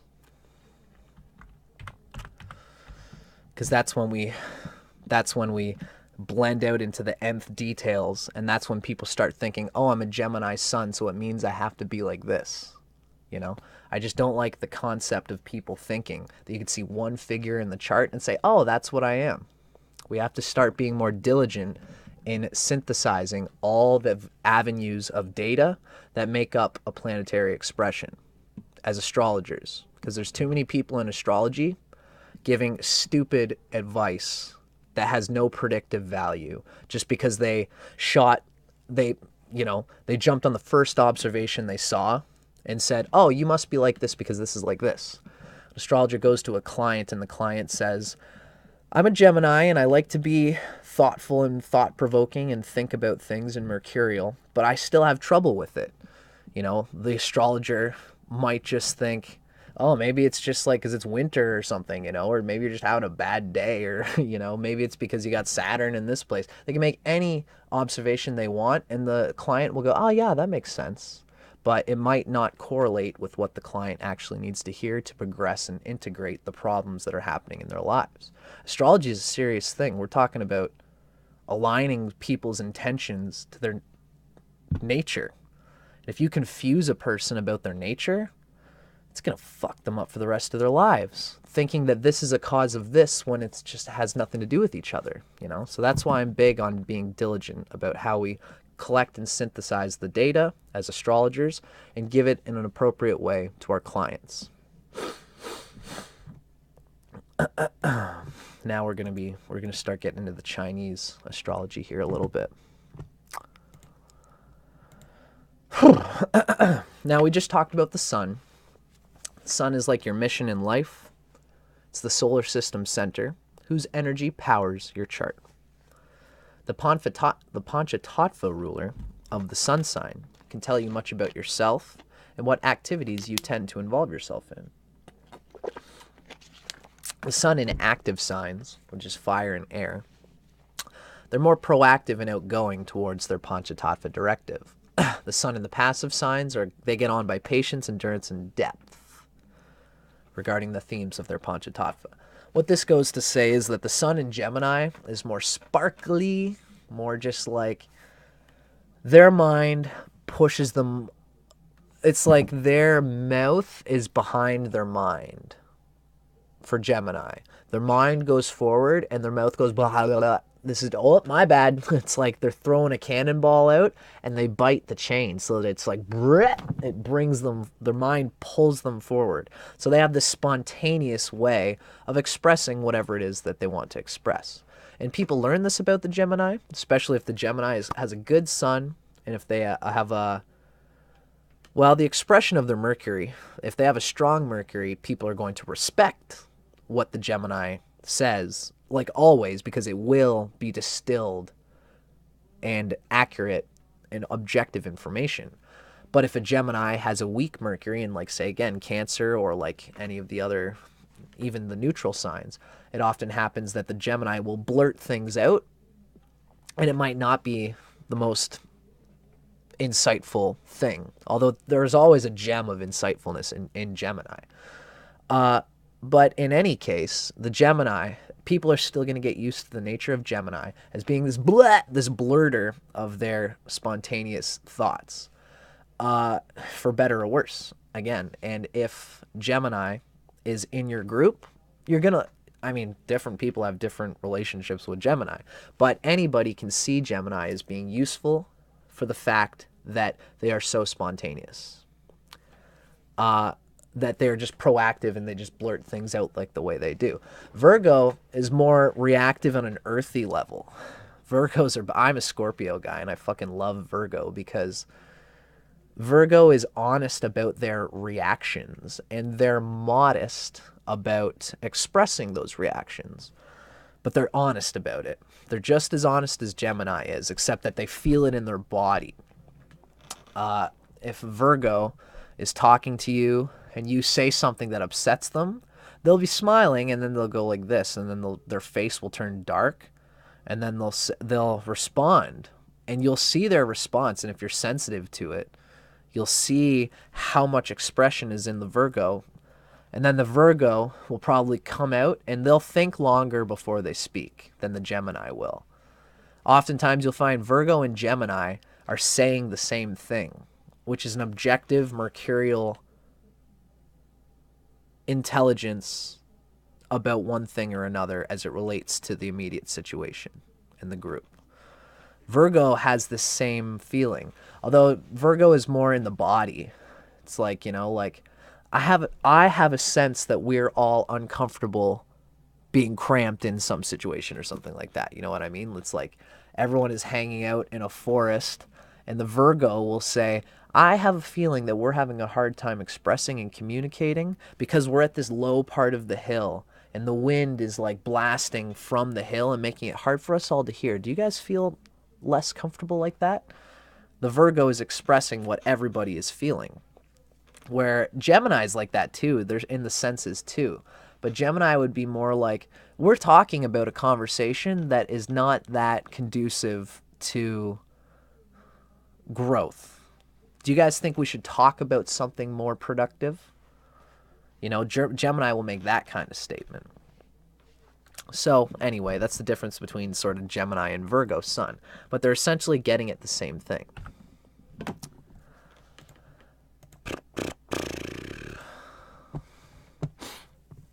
Metaphorical reminders. Cool. That's cool, Jasmine. Defensive is what people call me. It depends. Like, are you talking, maybe you're a Gemini or a Virgo? Everybody can be defensive.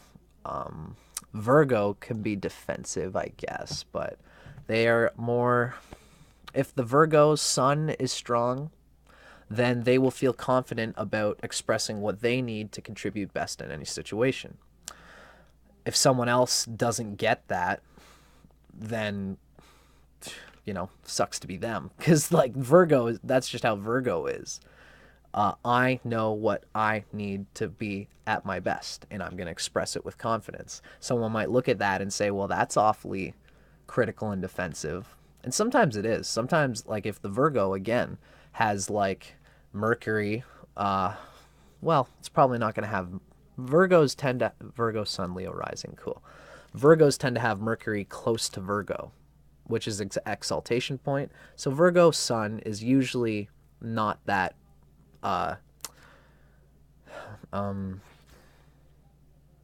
emotional or whatever.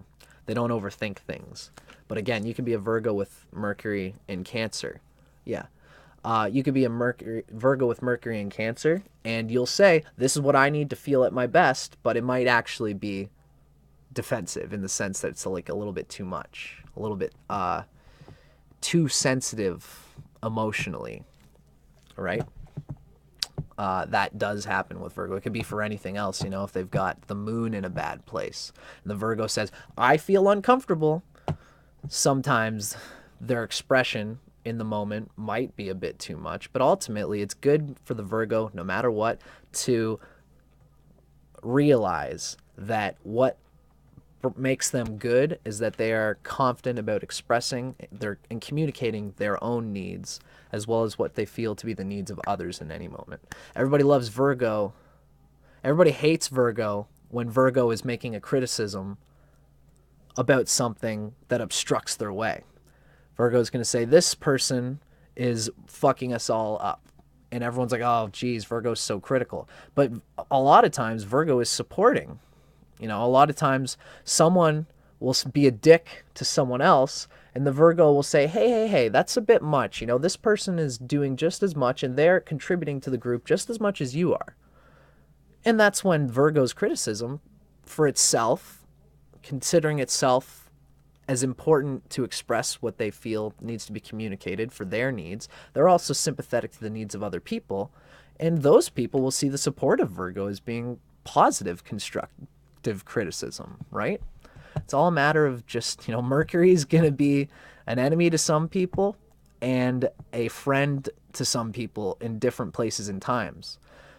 And what you eventually, if you're a strong Virgo and you do diligently, and if you have a strong Mercury placement, everyone's going to see that you kind of are on no one's side, and therefore you're on everyone's side because you're looking at what's best for all. It's a great place. It's a great thing. You know, we love Virgos for that, right?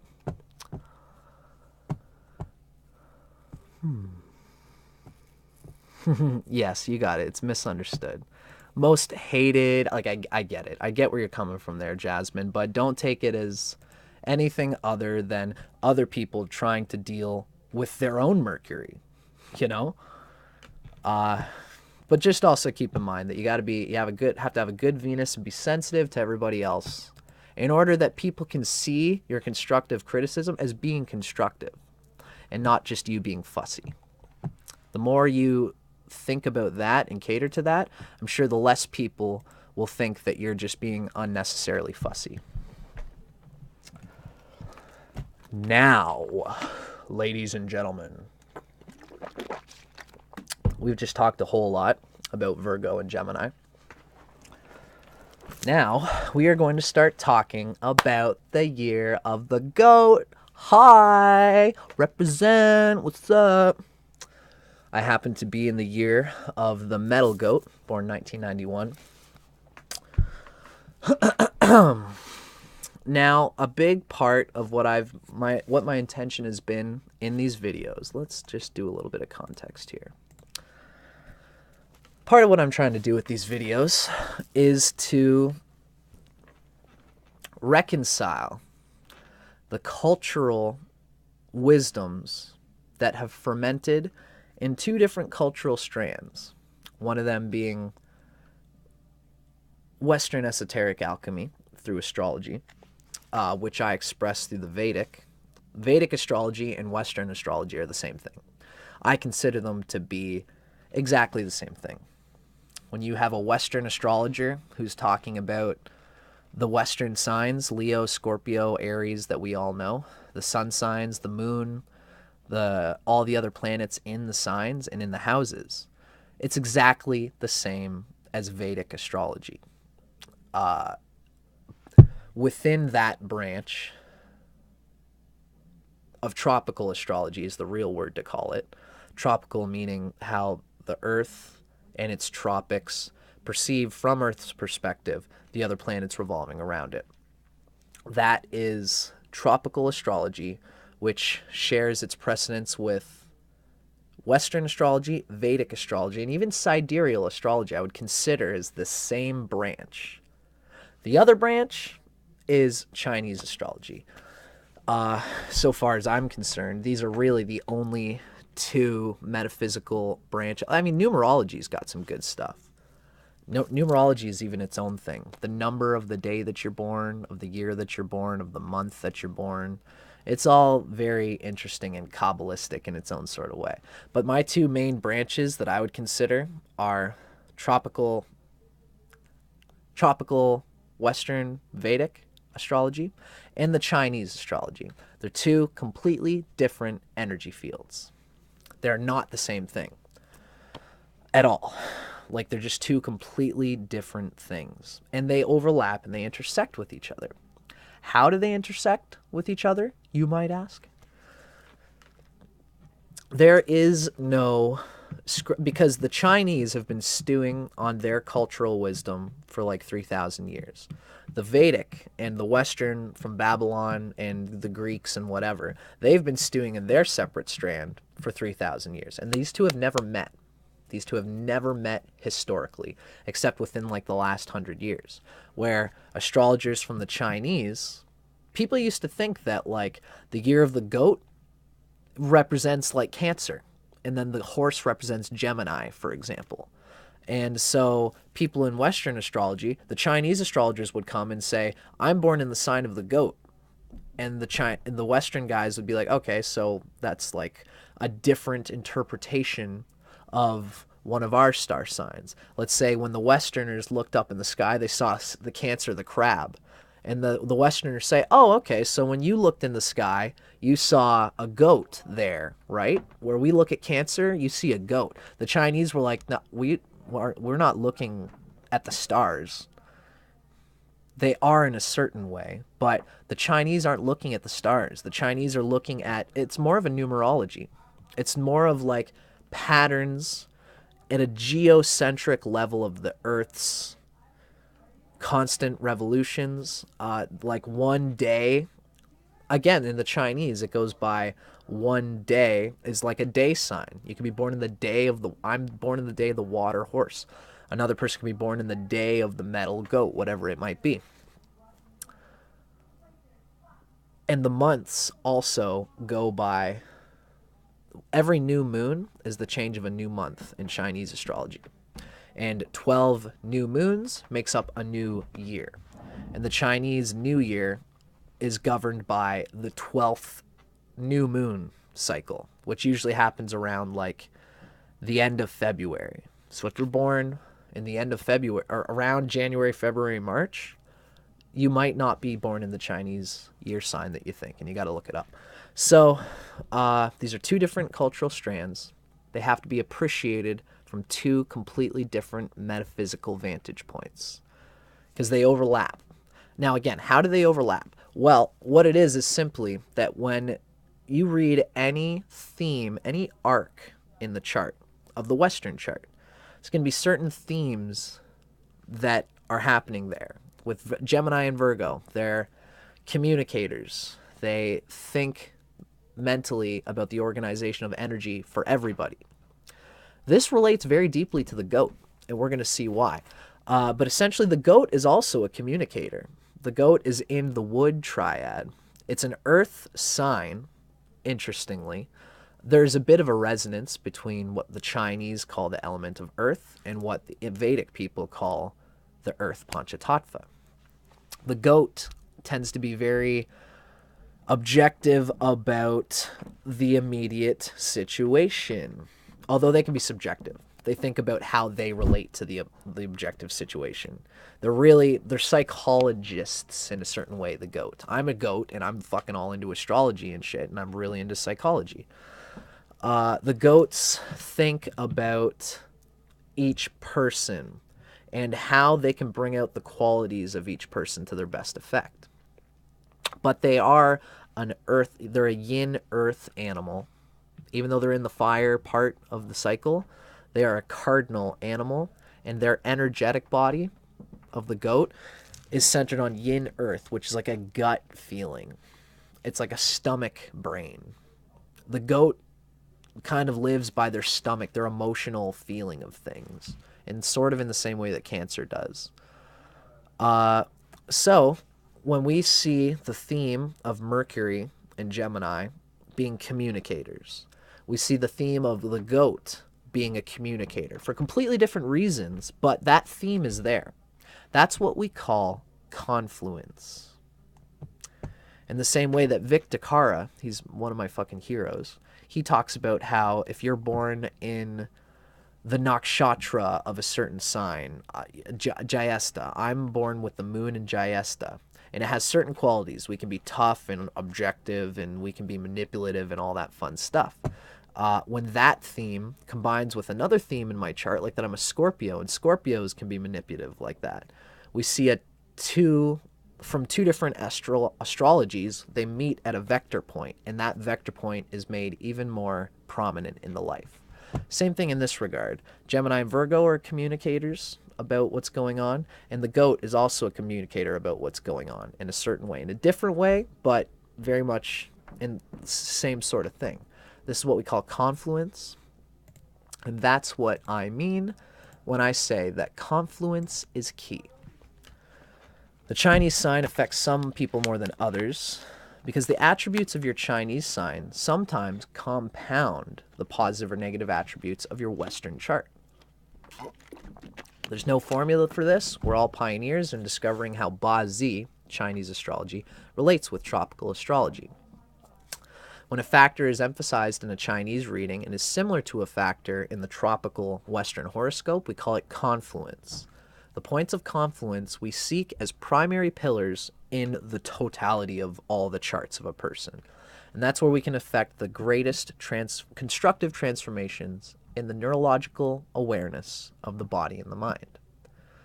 So everything in astrology, whenever you think of anything, it should be patiently meditated upon in the full context of all of the totems of astrology which guide your path. That's what that's all about.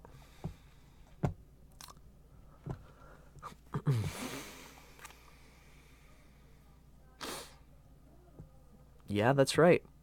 You got it, Goosey. Fucking way to pay attention, girl. That's awesome. We are in the year of the Earth Boar right now. I'm fucking stoked on that. My month happens to be the Earth Boar.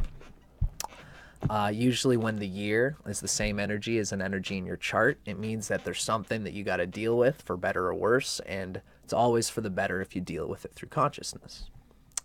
Instead of running around as if my Earth Boar month were something that I didn't want to deal with. When Earth Boar year comes around, it's like, well, you're dealing with it now. It's sort of like a transit. If you've got like, if you've got Saturn, if it's like your Saturn return, Saturn's something that we all are like, ugh, whatever, I guess I got to deal with this. And if you don't deal with it, when Saturn comes around, you're going to have to deal with it now. The boss is coming. So Chinese astrology has transits in this way too, except it's not from a planet being in a certain place. It's from a certain year energy being the next hot topic in the cycle of the Chinese energy sphere. So,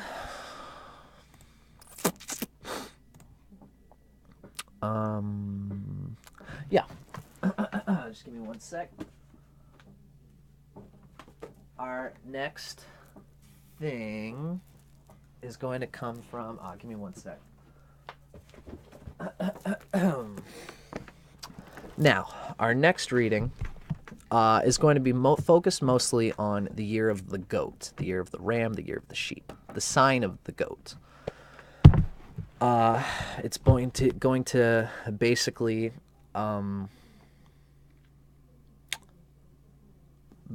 what am I trying to think of here? Anyway, so we're going to be talking about the goat, and I'm going to be interweaving how the Virgo and Gemini theme relates to what we read about in the nature of the goat.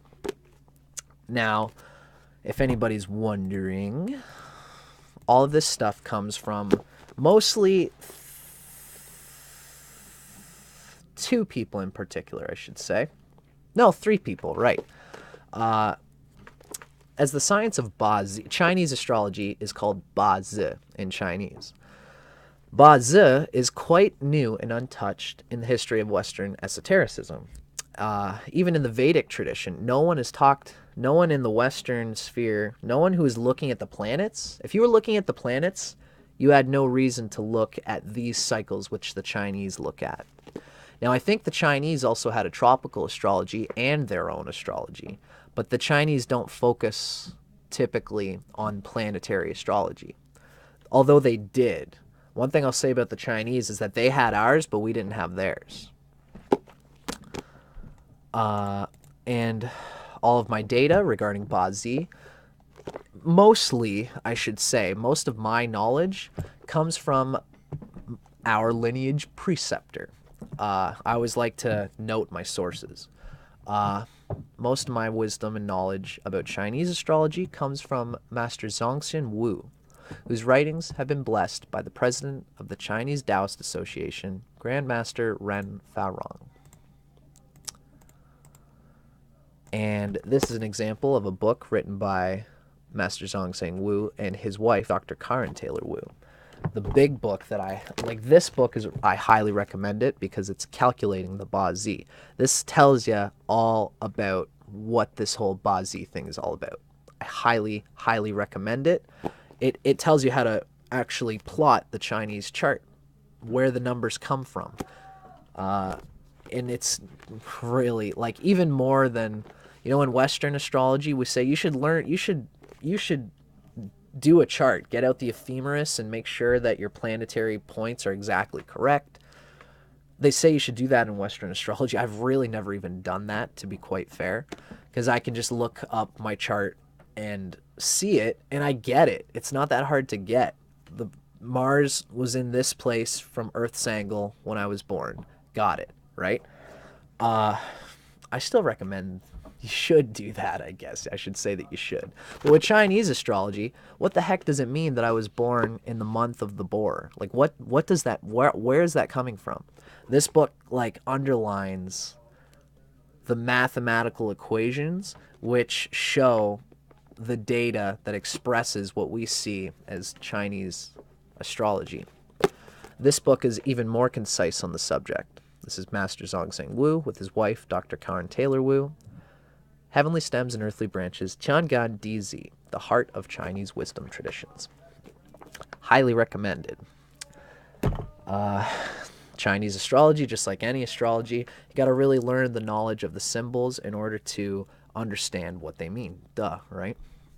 Can't speak a language with somebody just with, like, if you don't know what the symbols of the language means. Otherwise, you might as well just grunt to them. Right? the thing.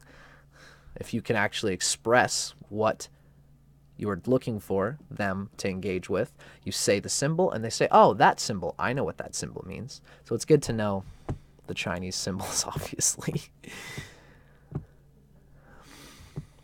Groovy goosey. Okay, so let's talk about how exactly does the Ram relate with Gemini and Virgo. I'm going to go to the bathroom first again. For whatever reason, I'm like the boar, and I pee a lot. I'll be right back.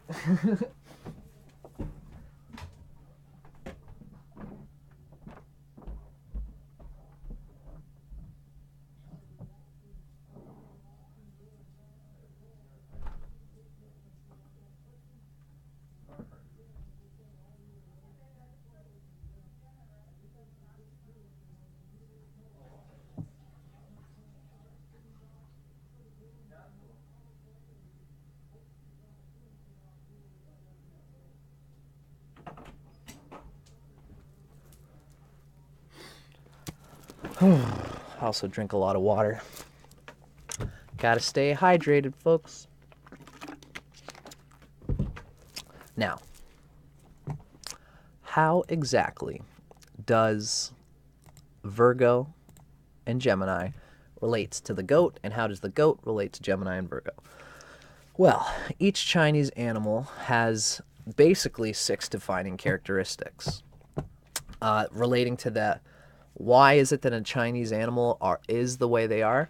In the same way we were talking about how, like, what makes up a Gemini? Well, it's a mutable sign, it's an air sign, it's ruled by Mercury, it's 1 after Taurus, it's 1 before Cancer, it's opposite Sagittarius.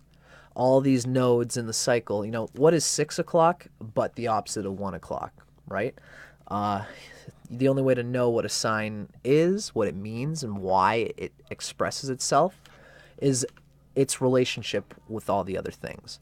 How'd you know what spring is if there wasn't an earth revolving around the sun. How would you explain to an alien from another planet what spring is if they didn't know what spring was?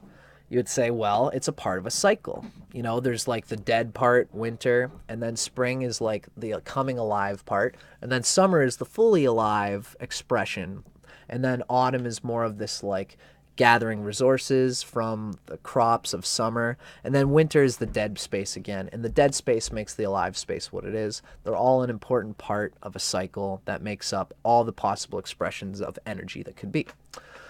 And lack one lacks the other. What's spring without autumn? What's summer without winter? What is the goat without all the other signs in the Chinese zodiac and all the other elements and associations? So we're going to talk about these 6 particular attributes as relates to the goat. Our books, one of the books that I've got, calls the sign of the sheep, the goat, the peacemaker. They are very much this peacemaker. They're yin body, and that reflects on this peacemaker consciousness. They prefer to attract positively. This sign is called the sheep because it's like this pastoral creature who is guided by their own, that stomach wisdom again. Their main element is Ji. That's yin earth. It's their primary earthly branch element.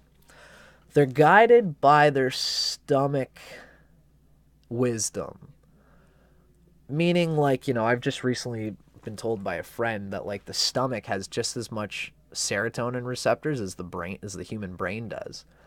And if you're not eating properly, or if you're not treating your body well, or if you're not thinking about the material things that you're doing in your life, or even like in an emotional way,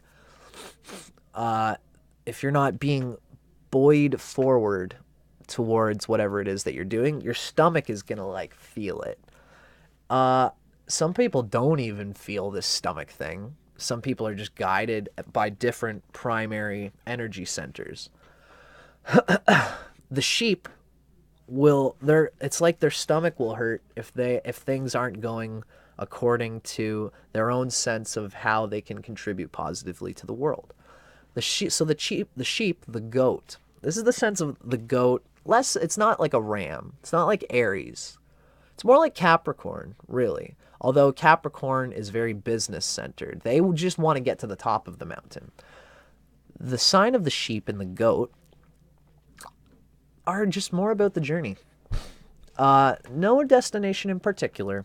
All I know is that I'm going at my own pace, and you bet your ass that I'm going up, wherever it goes. Up and down are all the same to the goat. As long as I'm here and I'm moving forward positively towards my intuition of what makes me feel good, what makes me feel like I'm aspiring and ascending to something in myself that feels connected to everything. They're an earth sign. And they're really thinking about, like, they think about their health, and they think about keeping themselves centered in whatever it is that they're doing. So these people can seem like almost like snobbish. They seem like fussy, especially the Virgo goat has got fussiness written all over it. But of course, the themes relating to the needs of Gemini and Virgo to communicate their needs relates to the sheep and the goat very strongly.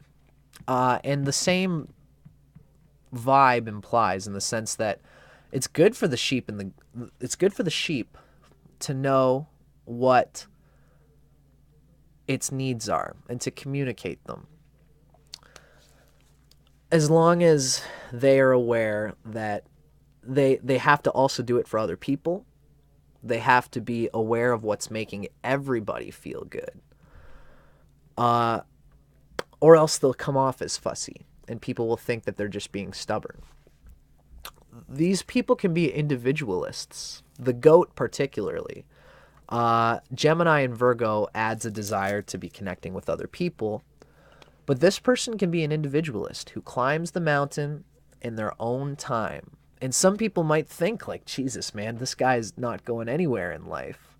All he's doing, he's got this job that's good enough for him. He's not aspiring to climb high up in the corporate ladder.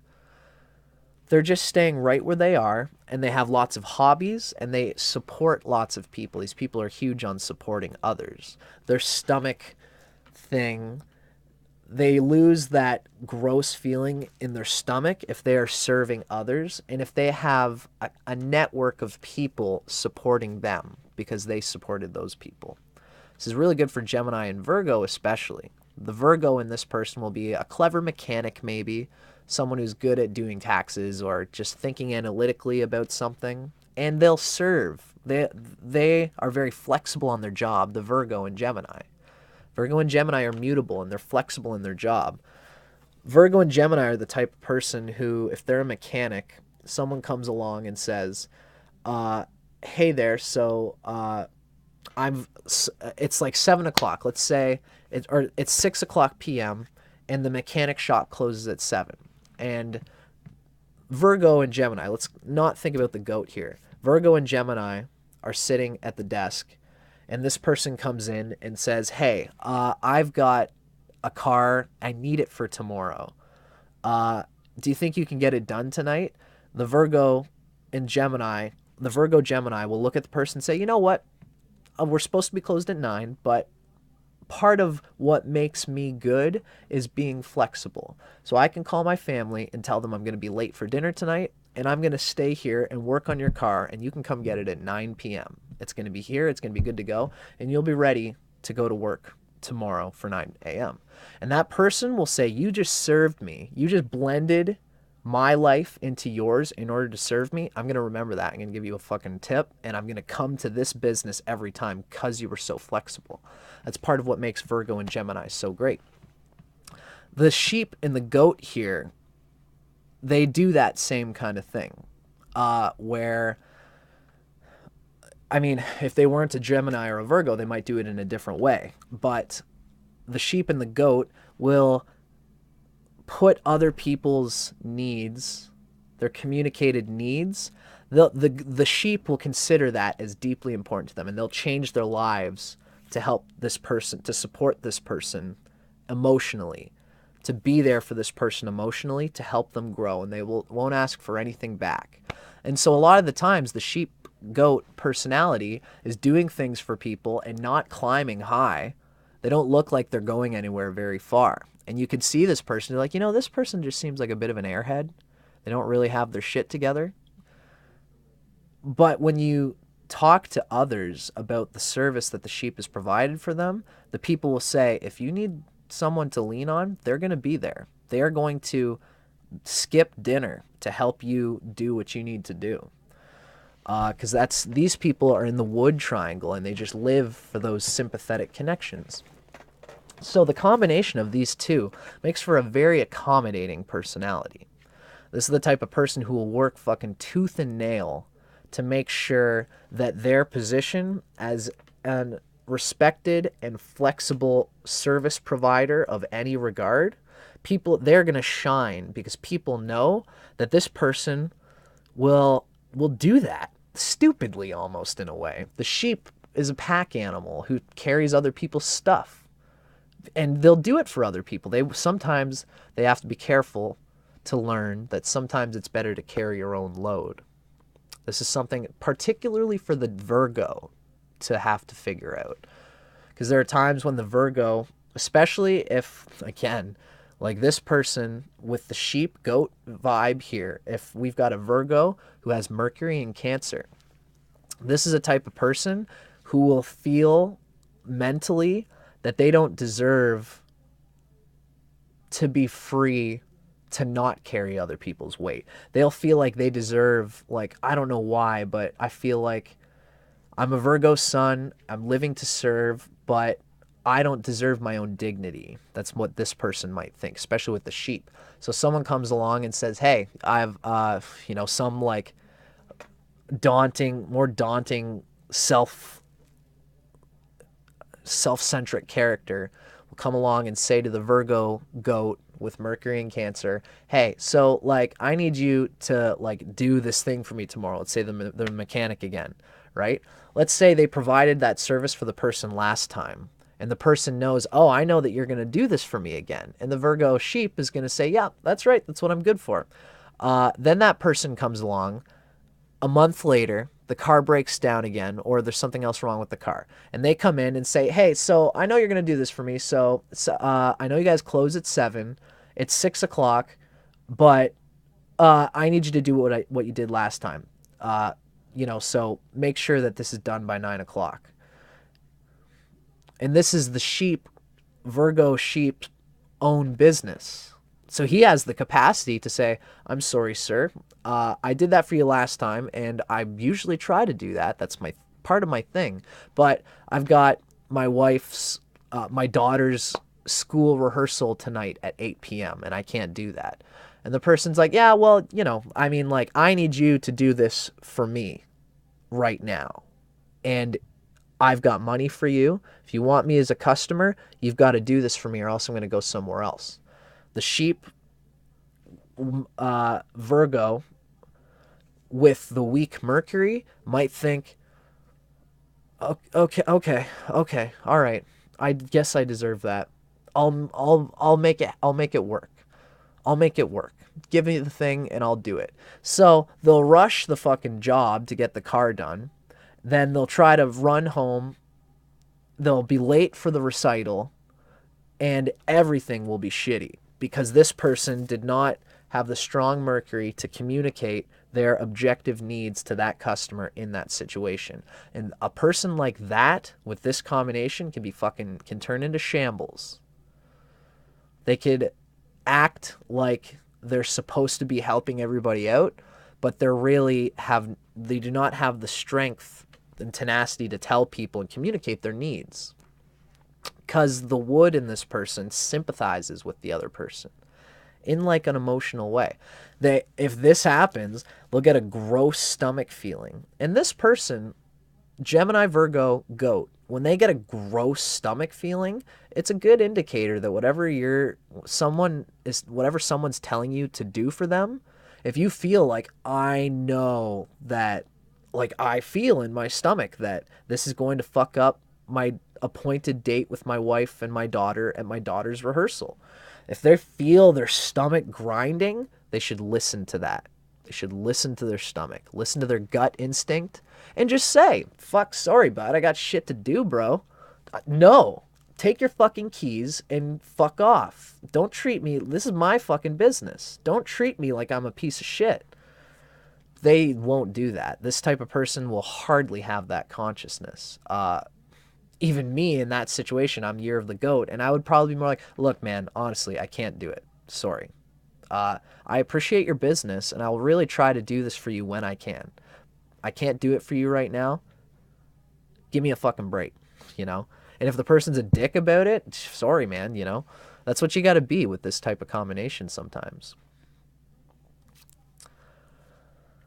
It was a really good description. It was a really concise description of the type of personality that we're dealing with here.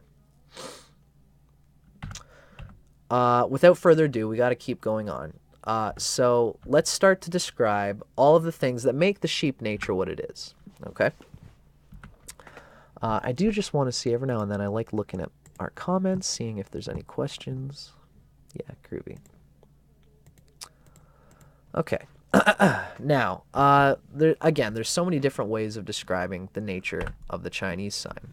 The goat is hot. So this is one aspect of things. It's the ascending versus descending chi. Goat and horse are right up here at the summer vibe. So goat people, just like horse people, they have an intuitive sense of the heart energy. Fire is ruled by the heart. We can see that one of the goat's hidden stems, which is like its hidden nature, is ding, which is yin fire. It's a heart energy. So part of the goat's thing, like I was saying with this asshole customer telling the Virgo mechanic goat that you are going to lose my business if you don't help me out here. The sheep, at its strongest expression, is living also for their own fire in their own heart. And they'll be spontaneous. In the same way that Gemini is spontaneous. The Gemini sheep can be a very witty, sharply critical, witty character that can be great writers and these sorts of things because they're not only objective about the situation, they can sympathize with the psychology of a person that they're criticizing or talking about, and they'll be honest, they'll be straightforward and spontaneous about it because the goat at a certain place lives from the heart.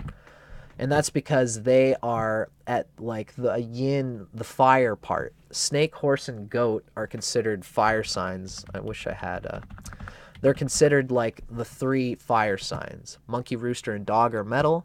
Boar, rat, and ox are water. Okay? So, I mean, goat and ox are both yin earth animals. But the ox is thinking more about like what's best. Not how do I feel, but how can I be tactful in describing something to somebody. Ox can be a really tough customer, but they're diligent about being mercurially objective. The goat here is interesting because Virgo and Gemini tend to be objective. They tend to be in the conversation, but they keep it light. The fire in them has a heartfelt expression that isn't. This is part of why the goat climbs the mountain in his own time. And when someone comes along and tells them to do something, it might even be logical and rational, but it has to feel good, man. The goat's can be like a real hippie. The goat girl and the goat guy. I'm a goat guy and I'm hippie as fuck, you know? I don't do anything unless it feels good. Sorry, man. If you don't want to join my slow, patient parade to the top of the mountain, I'll fucking meet you up there. If you get there first, that's great. It has nothing to do with me, bud. You know, and it's because of this capacity to think from the heart, the fire in them actually feeds the earth in them.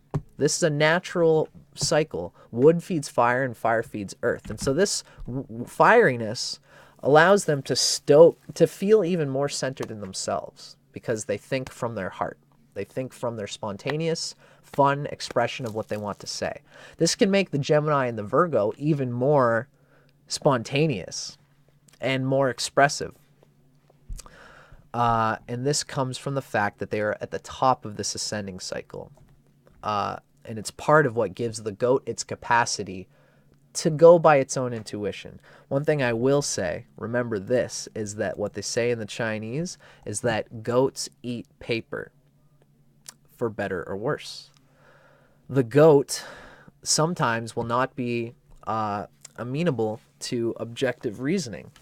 The whole world can tell the goat that like you're aimed to be falling into a ditch. And the goat will say, well, when I get there, I'll really know that that's a ditch, won't I? I'll know for sure. Right now, I don't know for sure that you're correct. I'm going to put my finger in it and find out for myself. That's what the goat does. And they'll fall into ditches because of this, because they take it upon themselves to find their own journey and their own way up the mountain. The goat can eat paper. Paper here means money. They can be a little bit loose with their money because they're so guided by their heart. But of course, if their karma befits a proper expression of what the goat is meant to be, this living by the heart thing will make them into somebody who people love to communicate with. And these people are communicators, especially Gemini and Virgo.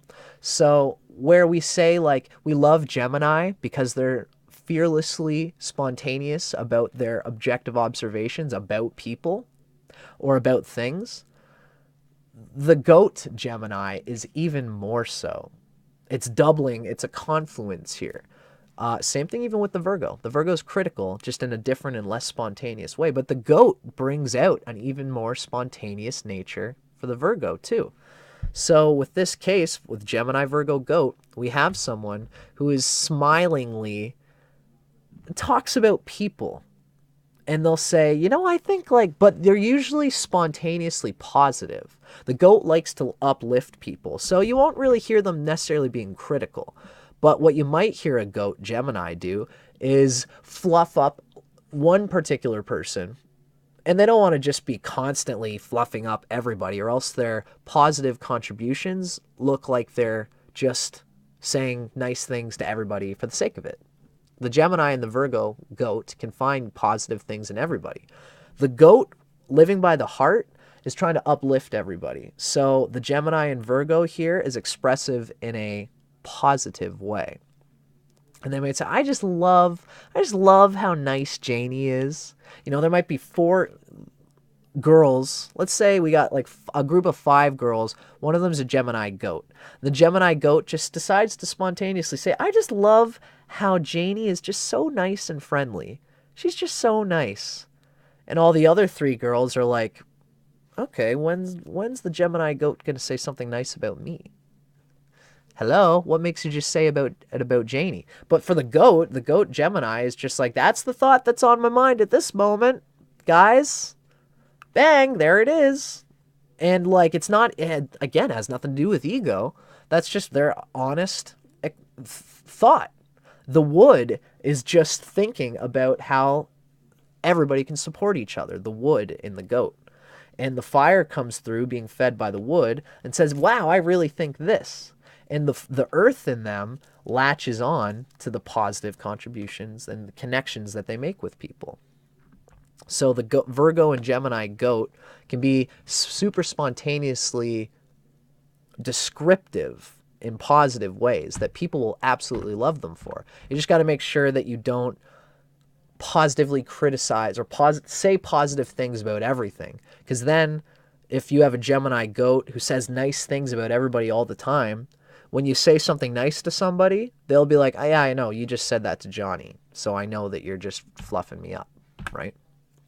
Whole lot of wool, not much mutton.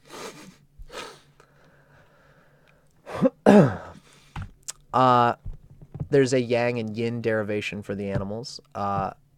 Goat is considered in the yin animals, which means they're less about penetrating and fucking with people. They don't really want to shake people. They would rather attract, they're a valley. Yin earth is a valley that draws in others as water. And they're just constantly always telling people like positive things that can make them feel good and make them feel supported. And those people remember the support that the goat gave them, and the goat draws abundance to itself this way.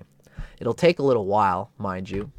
The goat tends to eat paper and to just spend their parents' money for a bit in their life until they figure out how to use their nature constructively in a way that actually brings them money and financial good.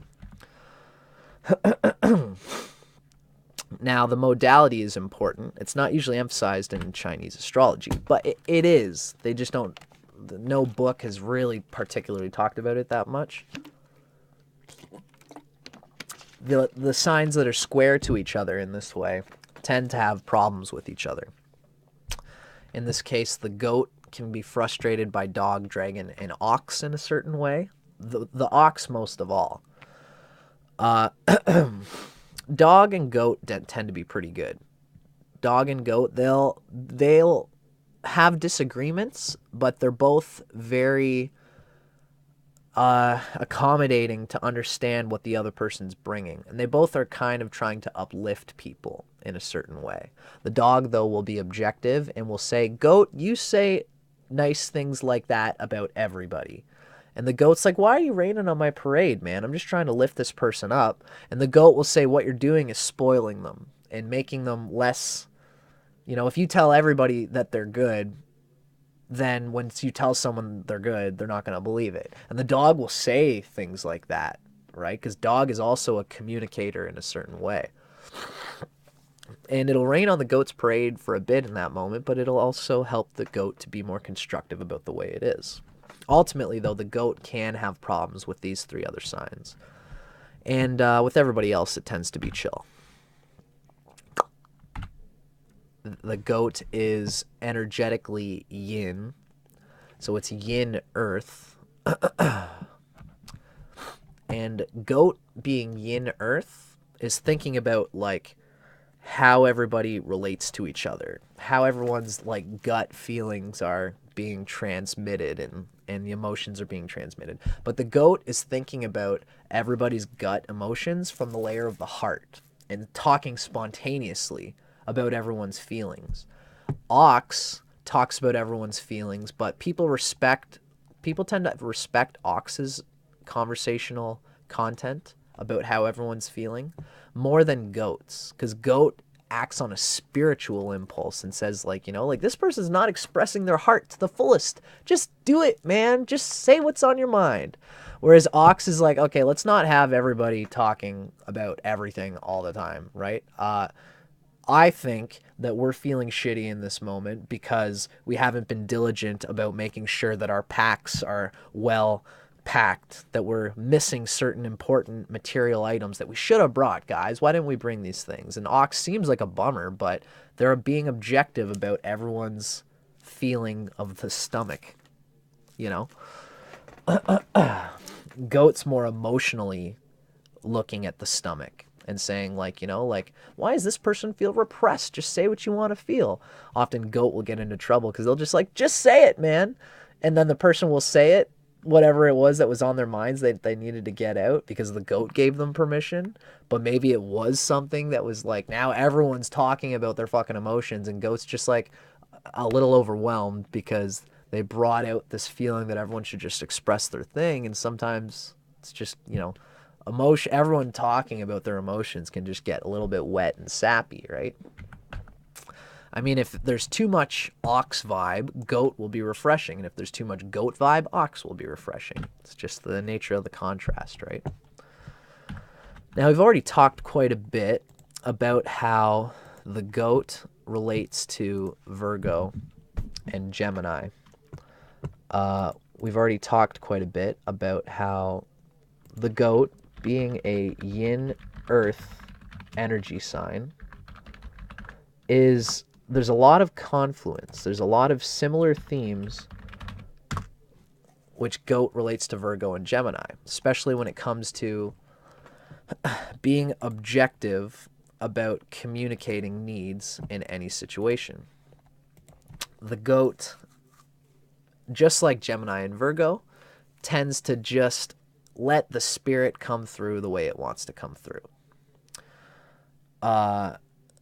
Whatever anyone in a group wants to be thinking or expressing, the goat is just gonna like see it and kind of tug on their shirt and be like, hey, is there something that you need to say? What's that all about? And they'll help to bring the communication that the other person has been trying to say. The goat will be like, come on, it'll be fine. Just like say what it's all about. So the goat encourages communication from a layer of emotional sympathy, which is very interesting because emotions are logical, as I said. If you're not dealing with your emotions logically and your expression if you don't remove the filter to your honest emotions every now and then, you might not be able to deal with the things in your life from that spontaneous capacity to be honest with yourself. The goat is like sensitive to that emotional layer. They'll feel when there are pent up emotions that need to be expressed by somebody. Mind you, sometimes it's good that somebody represses their emotions because it's not always good to just be emotional in every situation. Sometimes it's just better to shut your mouth and to let the business take place in an unemotional way. Goat just doesn't do that, ever. They just have to laugh in the situation. They're going to be light about it, no matter what it is. Some people might think, like, honestly, there are some times where it's good to be serious. And the goat will be like, oh, yeah, you think so? Did you hear that did you get that message in a back of Cracker Jacks? You know, like, what makes you think that, man? You know, so this is a very powerful thing because the Gemini and Virgo, again, is objective. They are thinking about the communication. They consider it important as the sun coming through Virgo or Gemini. The sun, the ego, the king, identifies with its capacity to tell the group what needs to be done at any moment in time. The goat, Gemini or Virgo, is interested in using this capacity to express and communicate needs and an emotional layer. These people make great psychologists. Great psychologists, especially if everything is placed well. Because the goat will be feeling neurological, emotional, they'll feel the other person's stomach. They'll feel it. This is something that the goat just does. They're very emotionally empathic and sensitive. And so they'll talk with the person, and the person senses this emotional trust that the goat is trying to build with the other person. And what the goat does, coming through Virgo or Gemini, is that they'll be obliteratingly honest about what they think about the other person. And not only that, but their spontaneous reactions to what a person's telling them. As a counselor, it can be very productive to treat your content lightly. Although you're going to be sensitive to the person, but like a Gemini or a Virgo goat as a psychological counselor is going to come in and be like, they'll welcome you in and they say, hi there, how do you do? I'm so glad to have you here and I hope that you're well. And then they'll sit the person down, and the person's wrapped up in they got things that they want to say. And before the Gemini Virgo goat says, all right, now you've paid me this much money and you're here for a psychological session and now let's get into it, the Virgo goat might notice that the person's nervous and tense. And so the Virgo goat might say, well, it's so nice to have you here when the sun's out with this nice weather, huh? I mean, like, I know the sun's just been it's been winter, and gosh, it's just so nice to have that sun coming out. It's so nice to see you here. Are you a hockey fan? I saw that the Leafs are playing right now and they just won last night. And boy, geez, how great does that feel? They'll find all these ways of reducing the defenses in the person, because the Gemini and the Virgo in this person is sensitive to the mental feelings, the mental security of both of them in the situation. And they're spontaneous. Gemini and Virgo just has the need to express, and this expression comes through with the goat at a sensitive empathy to the emotional, neurological layer of the other person. All these things are mixed up and can be very profoundly conducive, constructive. The only time where this personality can get into trouble is when they're relating a Virgo and a Gemini. Again, ultimately, the king identifies with not being emotional. The goat is intrinsically emotionally empathic and connected. So what this person's strength is that they will be objective and honest and forthright about emotions. Why aren't you happy? What is making this tension? Look at your shoulders. Look how tense you are. Why is that happening? You can tell me, because this is what I do, and this is a strength of this person. And any group that the Virgo or Gemini goat gets into, you can confide with them, and you got to be careful, because these people can be a gossip and they're unapologetic about it. So especially the Gemini. Virgo sees the earthy ramifications of what it says and what it communicates. Gemini, you got to be careful with the Gemini goat, unless they're a counselor and unless they strictly tell you, and if it's in their job description to not tell anybody about what you're telling them.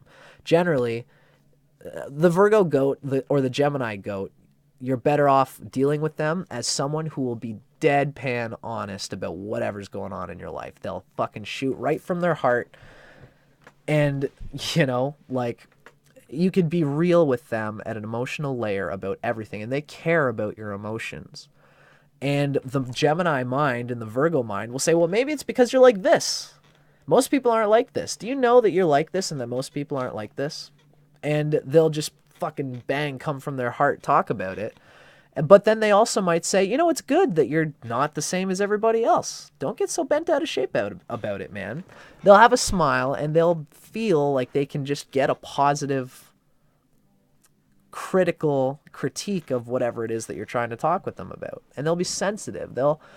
They want to actually help you. These people, Gemini or Virgo goat, is like someone who sees the cat scratching at the door.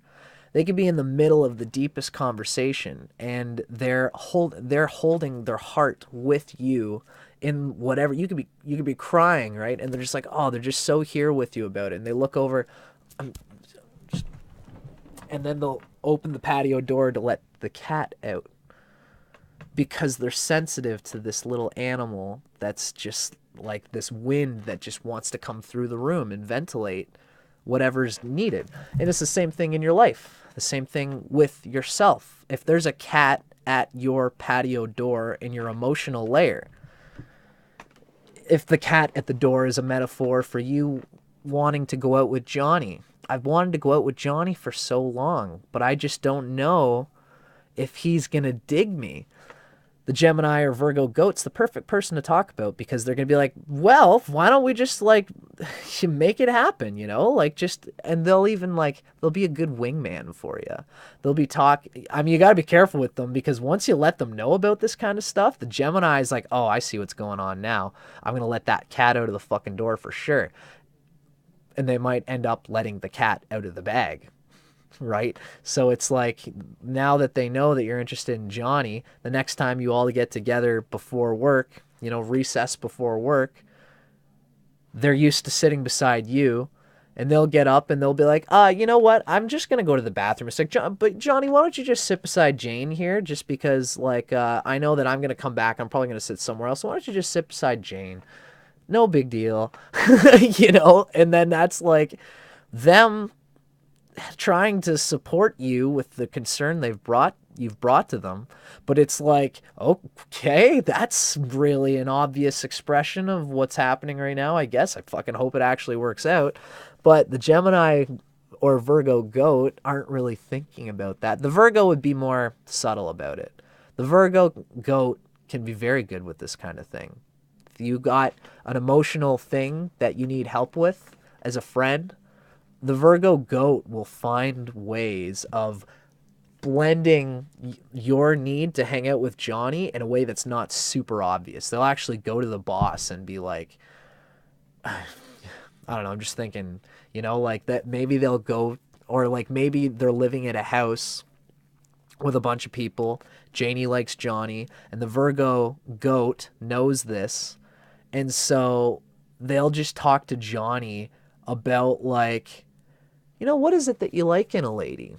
And then Johnny will be like, I don't know. I mean, I guess I like ladies who make me laugh.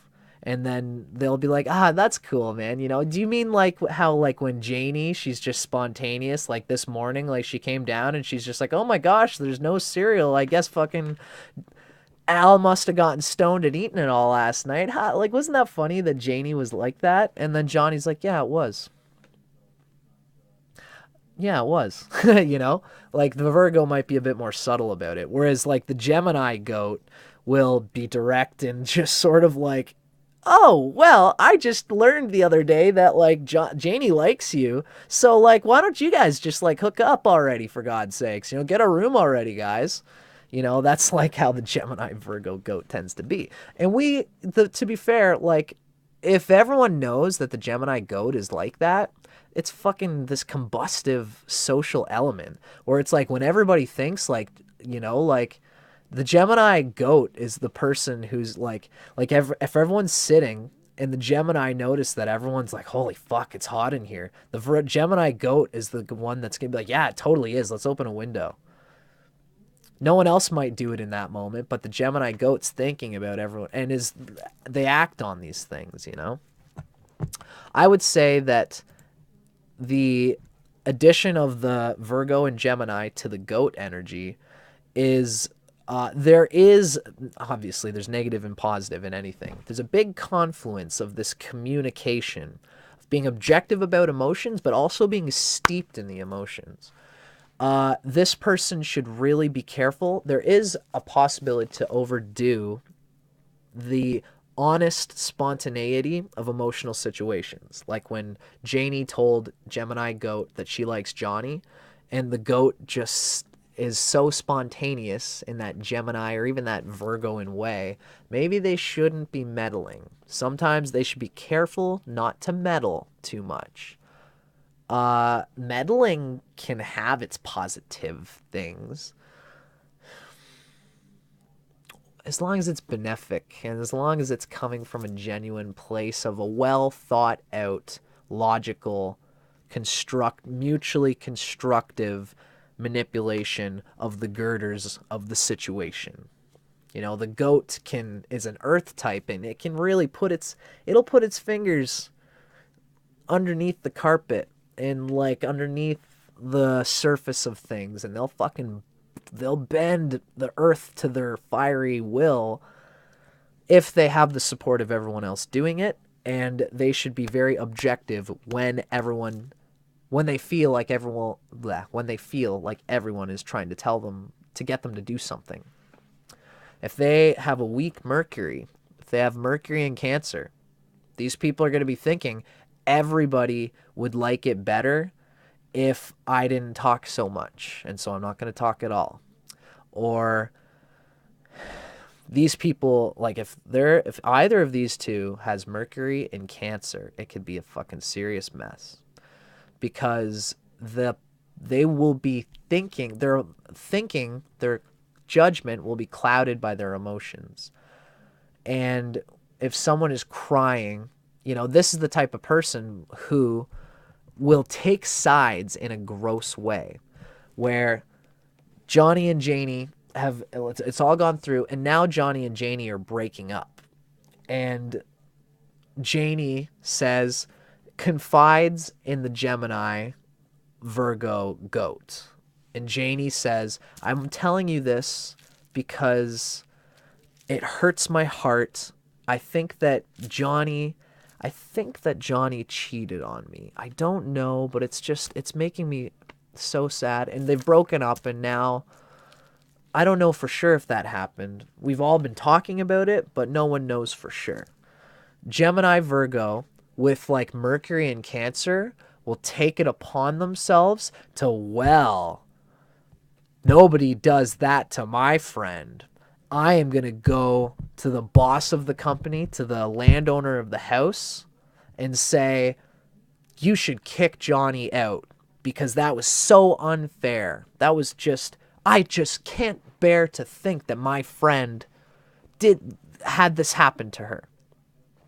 And so this meddling nature comes in, where the Gemini or Virgo goat, being an earth animal, spontaneously living by the heart fire, goes to the landowner and says, I don't know if you know this, but Johnny's like selling crack through this house.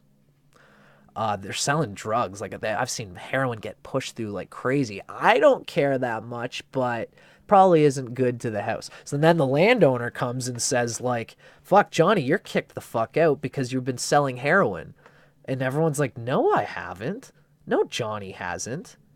And then the Virgo goat, the Virgo or Gemini goat with Mercury and Cancer, like thinking frustrated in that moment, says like, okay, everybody, I said that because I heard that Johnny cheated on Janie. Now, let's not worry about my emotional manipulation I did there, but let's consider my heart was in the right place because Johnny cheated on Janie. And then everyone says, no, he didn't.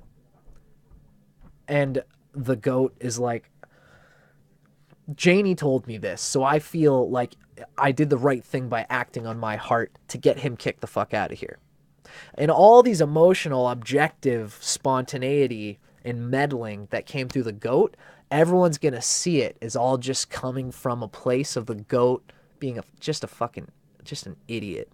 Just an idiot thinking emotionally about her friend. The goat wanting to develop support ties with everybody. That's what the goat's best at, is when they do things for everybody, especially with the Gemini and Virgo. Everybody's friend, and possibly having the capacity to be your enemy when you need to be objectively criticized for the betterment of the group. You know, that's when people see that the Gemini or the Virgo is at that place of no one's side and therefore everyone's side. That's when Gemini and Virgo is respected for their capacity to communicate what's on their mind. But when the goat in this person feels such a deep woody empathy for one person and says, "Hey, this is fucked up because you did this and this and this," and they actually haven't even been thinking objectively of why they're defending the person, and if they go out and fuck with someone else's reality, they lose. They lose that objectivity. They lose that friendship. They lose that sidelessness, and it just becomes this gross expression of a person who's very not objective about their emotions and about the situation. That's something that this person has to watch for. Watch for your meddling. You should be very careful to even meddle at all. Unless it's like a positive thing. These people could be like party planners in their best expression, you know? It's like, you know, we haven't done anything for Johnny in so long. Let's just throw him a party. Let's do a little surprise party thing. We'll have a lot of fun with it, you know? And they'll be like, yeah, because Gemini and Virgo are both playful and fun like that, right? That's the higher expression of this energy. I wonder what you guys all thought of that. Good stuff.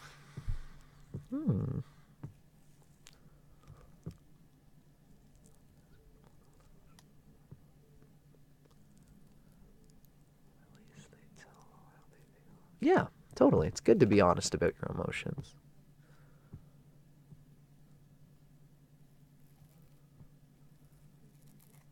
Cool. Thanks, that beauty. You manifested this, huh? Gee, we manifest each other, don't we? So nice to see you, that beauty. And I'm glad that you're here being a part of our live conversation. You're always welcome to make any statements that you like, and I'll try to talk about it. I'll try to, whatever I usually tend to try to relate the statements made to the conversation that we're having. So please feel free.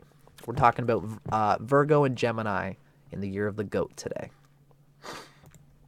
Interesting that we manifest each other, don't we? You know? The universe just knows what it's doing sometimes. Now we're just gonna, essentially the three figures that we've just talked about with the goat here are the earth. That's the goat's main energy sign. And it is thinking about what everybody feels. And it's sensitive. The goat is sensitive to mercurial management of what's going to be the manifestation of earthly properties in the directives that it gives to other people and to itself. It has a subtle sense of like, I know that I won't be able to help this person because I've got to go to work at 9 o'clock in the morning tomorrow. And if the person comes and says, I really need you, the goat will feel like, oh, if I don't get any sleep tonight, I'm going to be fucked. But I'll do it. So a lot of the times, these people are good for that. They'll feel this thing in their stomach, but their feeling in their stomach, it's going both ways. It's like when someone comes to them, they got a job that they got to do at 9 in the morning. Someone comes to them and they ask the goat, I really need your help tonight. I got to bury a body. Like, whatever it is, right? They probably wouldn't be into that, but I got to finish this school project tomorrow, Dad. We got a dad who's a goat. He's got a job to do tomorrow at the mechanic shop at 9 in the morning. Sonny boy comes up at 9 p.m. and says, Dad, I just realized this thing's due tomorrow. You and me got to do this until like 1 in the morning so I can get it done. And the goat's like, that's really inconvenient. So they feel in their stomach, oh, that's going to fuck me up for work tomorrow. But they also feel the person's request, right? And they think, well, this is hurting my stomach because I'm not going to get much sleep tonight, but this is my son. His marks are important, and he'll go further in life. I'll go further in life. Everybody will go further in their life. The universe will be better if my stomach hurts less thinking about me helping my son. So I'm going to do that for him, and I'll deal with my reduced energy tomorrow at work. I'm going to make it happen. And they will. These people can endure. especially if their job is living from their heart, which they tend to do. Once the goat, I mean, they got a lot of crap to figure out, but once the goat's about like 30 years old, they'll be diligent in keeping those things alive, which keep them alive.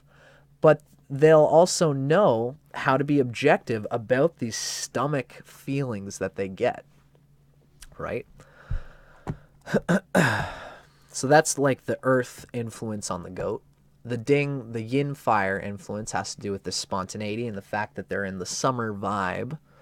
The year of the goat is like celestial summer in a certain way, getting to the end of celestial summer. And now the wood in the goat has to do with the fact that they are in what's called the wood triad. And that's something that we're going to talk about right now. They're in the wood harmony triad. And these are what we call the catalysts, the communicators. The pig, the goat, and the rabbit. All three of these have this subtle sense that they are made to be in touch with the sympathies of large, vast groups of support. The rabbit, the pig, and the goat all really live to serve in a way. More like it's wood. Plants grow together when they have roots underneath that are connected.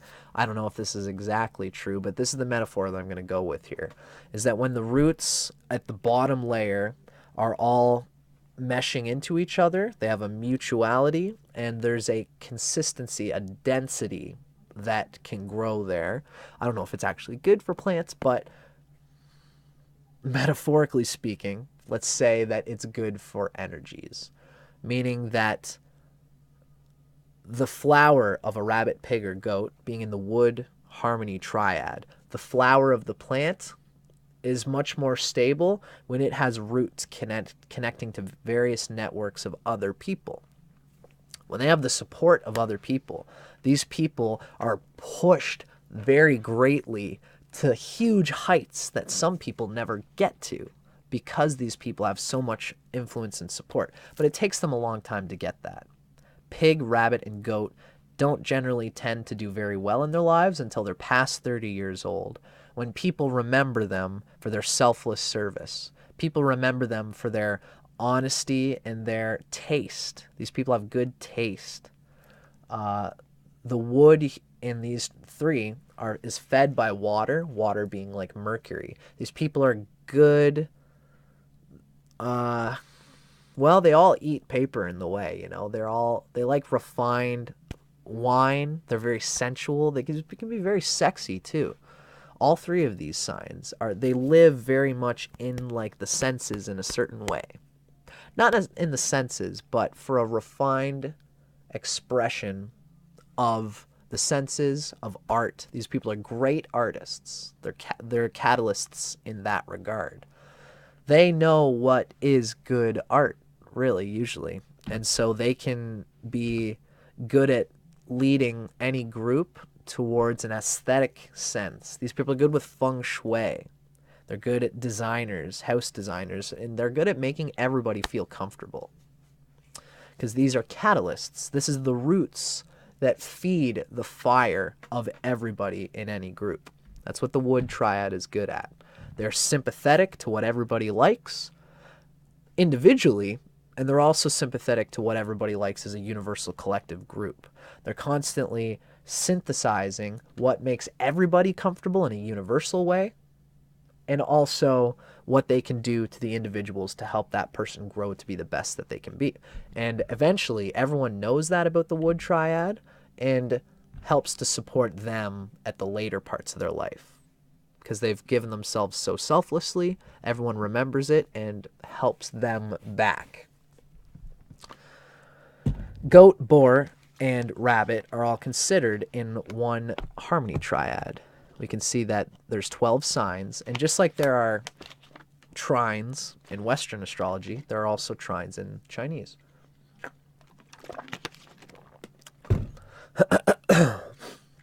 Boar, rabbit. You can see the rabbit here, the boar here, and the goat here, the sheep, are all in that same triangle, if you can see it. The partners in your shared harmony triad, as well as your secret allies, that's just another thing. The secret ally of the goat is the horse. So when you have a goat dealing with the horse, they get along with the horse just as well as they get along with the rabbit and the boar. Goat and horse are their best friends, as the secret allies things goes. And I will say that it's good to have conducive animals in your chart. I'm proud to say that I'm year of the goat, month of the boar. Boar and goat are in the same triangle, and the day of the horse. The horse and the goat are best friends, right? I also have the rat on my hour energy, which conflicts with the horse. So, everyone's going to probably have generally good things and bad things to add, Not only does the rat on my hour obstruct the other three, but the other three frustrate the expression of my hour sign. So these are things to consider, The partners in your shared harmony triad, as well as your secret allies, represent signs, animals, people, who are psychically building the same kind of feng shui network, social network that you are. So they tend to harmonize well with you. Me as the goat, I harmonize well with people born in the year of the boar, year of the rabbit, and in the year of the horse. We all cater to the same type of environment. We all like to sit and enjoy some wine and shoot the shit about art, about culture, about the things which have catalyzed humanity in the past, supported humanity in the past. Goat, rabbit, and boar all like to talk about this stuff. Horse is more about idealism and about living in the moment, but the horse gets along with the goat that way. The horse can sympathize with the goat even more than the horse can sympathize with rabbit and boar. In fact, horse and rabbit often don't get along because they're in a square. So the social styles of people, of your good allies, it also tends to be their preferred social style as well. The shared enjoyment of mutual space brings out the luck and cosmic swing of the relationship. So harmony triads represent the primary grouping where behavioral psychology is concerned. Really, when you think of the nature of the goat, what is it that the goat is doing? It's the reason why I put yin wood first. What we would say is that goat is in the wood triangle. It's a catalyst. It's a peacemaker. It helps to support others. That's its main nature. Now, boar and rabbit are also in the wood triangle. There's the essential psychological behavioral attribute that these people contribute to any group. Now, how does the goat do it as opposed to the boar? Well, the goat is a cardinal sign. It's an earth body energy. The goat contributes to the wood triangle by adding yin earth. That is their secondary attribute that they add to the whole thing. So they're sensitive to emotions. They're sensitive to what people's neurological feelings are in this moment. The boar and the rabbit are more into the artistic wood cultural. They're more objective to what everyone is going to sympathize with. The boar is like this, just like the goat is. They want everybody to feel supported. But the boar is a fixed sign energy, and it's often just does it the way it thinks it's helping everybody. The boar is amazing. I don't know. I'm best friends with the boar. But the boar isn't always sensitive in the moment to what a person is feeling. They're more intellectual about how can I help everybody. The goat feels the stomach acid in the other person, is like, okay, sorry, okay, what's going on with you right now? I can feel that there's something going on there, you know? That's what the goat brings to the wood triangle. Essentially, the wood triangle is the essential nature of these three characters. That's what they're trying to do in their feng shui social network. The Virgo Gemini goat is a Virgo or a Gemini. They communicate their needs, and they communicate the needs to the group. Why do they do that? Because they want to be known as one who supports and sympathizes for the group. The Virgo or the Gemini is the sun nature, and the Chinese is very much like a moon thing. We could say that the lunar feng shui network identity that they are constantly crafting, that other people come to them for, is a supporter, a catalyst, as someone who helps promote other people. These people can make great media, social media promoters, communicators in that regard. Wonderful. Okay, ladies and germs, I'm just going to go to the bathroom again. Fucking month of the boar. And then we're just going to have a little rap about the wood triangle.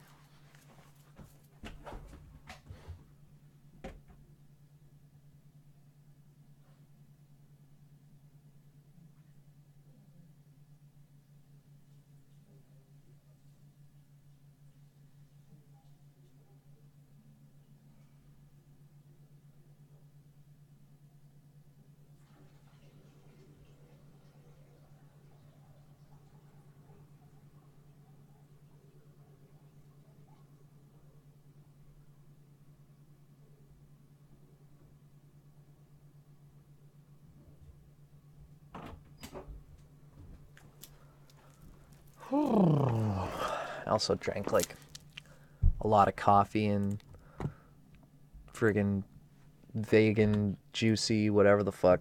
I got this like vitamin C water stuff and I drank a shit ton of it. I'm just poking at some things here. Do do do do do do do do. That's pretty cool. That's cool. Oh yeah, that's cool. Okay, moving on, ladies and gentlemen.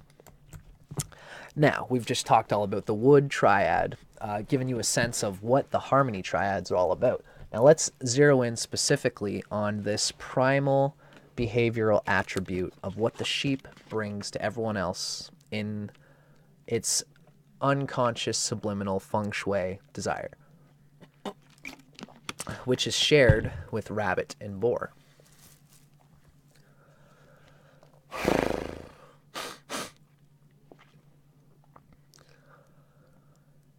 I would even just like to say, I'm thinking about this just because it's the goat video and I'm not going to be able to talk about goat until the next 12 videos, and I'm a goat. Keep in mind, what is it that I'm doing with these astrology videos? I'm helping myself. I don't get any money from these fucking videos because YouTube doesn't like me talking about other people's writings. Like, I'm going to give you a whole spiel. This whole video's been all my own thing, but in about like a half an hour, we're going to be reading from other people's texts. All I do on my channel is not only promote other people's texts, I get in shit for it, but I don't care because what I want to do is share the knowledge. I'm helping myself because I'm getting fame and I'm getting notoriety as a person who is good at talking about astrology, and I'm crafting an image for myself as somebody who talks about astrology. What is astrology? It's these psychological signets which, according to the theory, have data, useful data, regarding the expression of the nature of the person's spirit, of what the person's unconscious is trying to express in a logical fashion. I feel like I'm supporting everybody who watches these videos.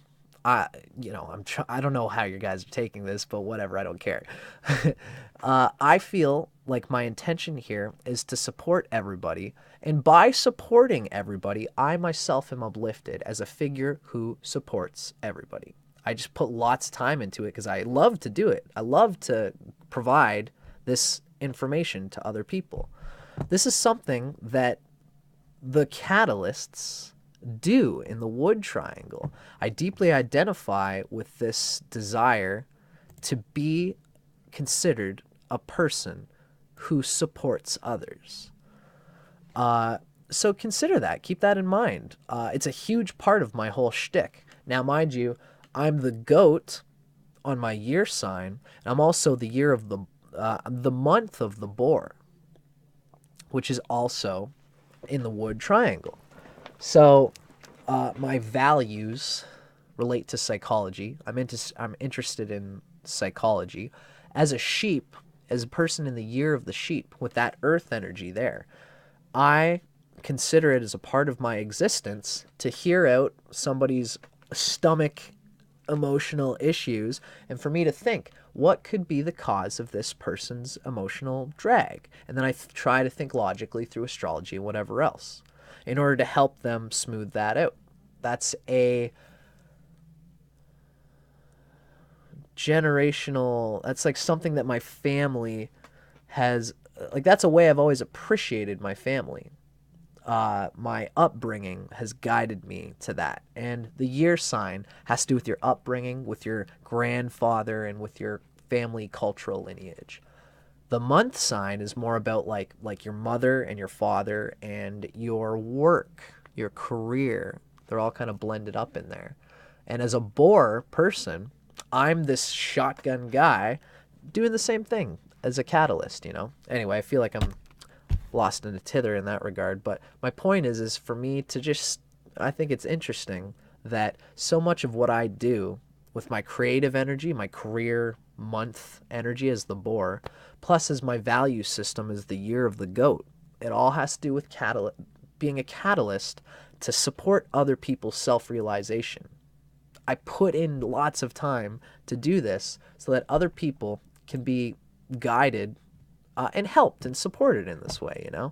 Anyway, I'm jerking myself off at this fucking point, but the reason I'm saying all this is so that you guys can make the connect between my wood signs, goat and boar, and see them as an expression of the wood triad. Now, enough sucking my own dick. Let's actually talk about what we've got going on here.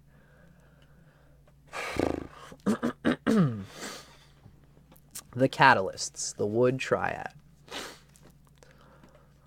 The fourth triangle of affinity is ruled by the 4th, 8th, and 12th branches. When we call it the fourth triangle of affinity, that's like this says number 4, the catalysts. That's kind of arbitrary. There is no first. Rat is considered to be first, and that's why they say rat, being the first animal, makes up the first triangle. It's kind of arbitrary. But we should say the wood triad is ruled by the 4th, 8th, and 12th branches. And that's sheep is the 4th, boar is the 8th, and rabbit is the 12th sign. This group of catalysts is composed of the intuitive, sympathetic, and cooperative personality types who bring about changes in others without changing themselves.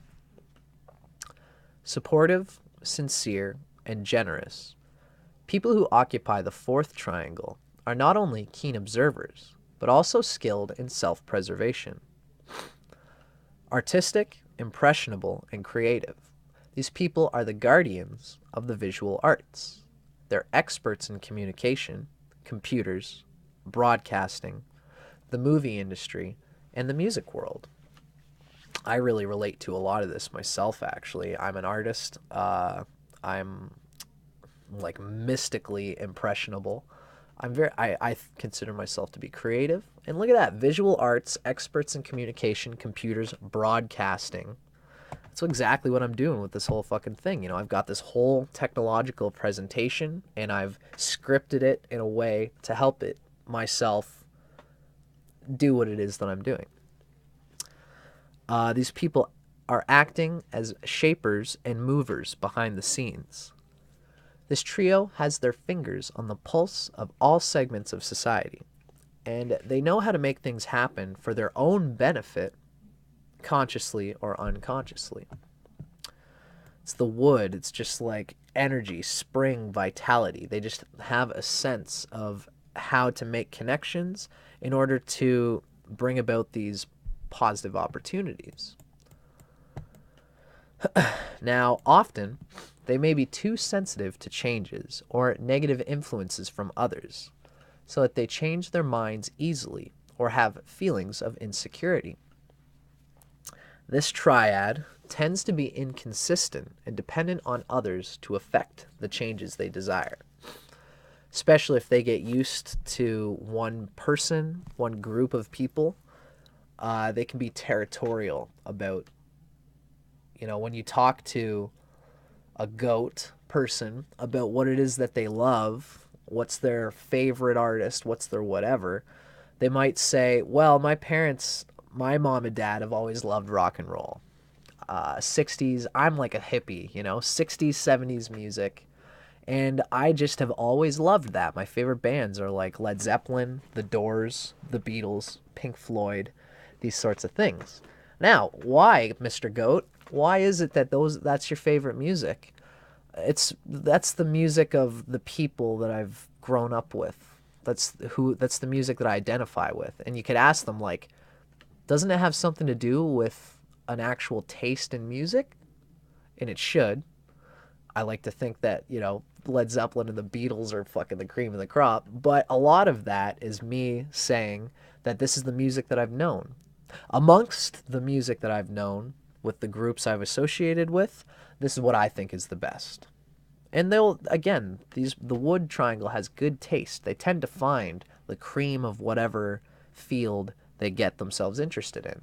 But it's going to be within the associative groups that they've always hung together with. And so this can make them inconsistent.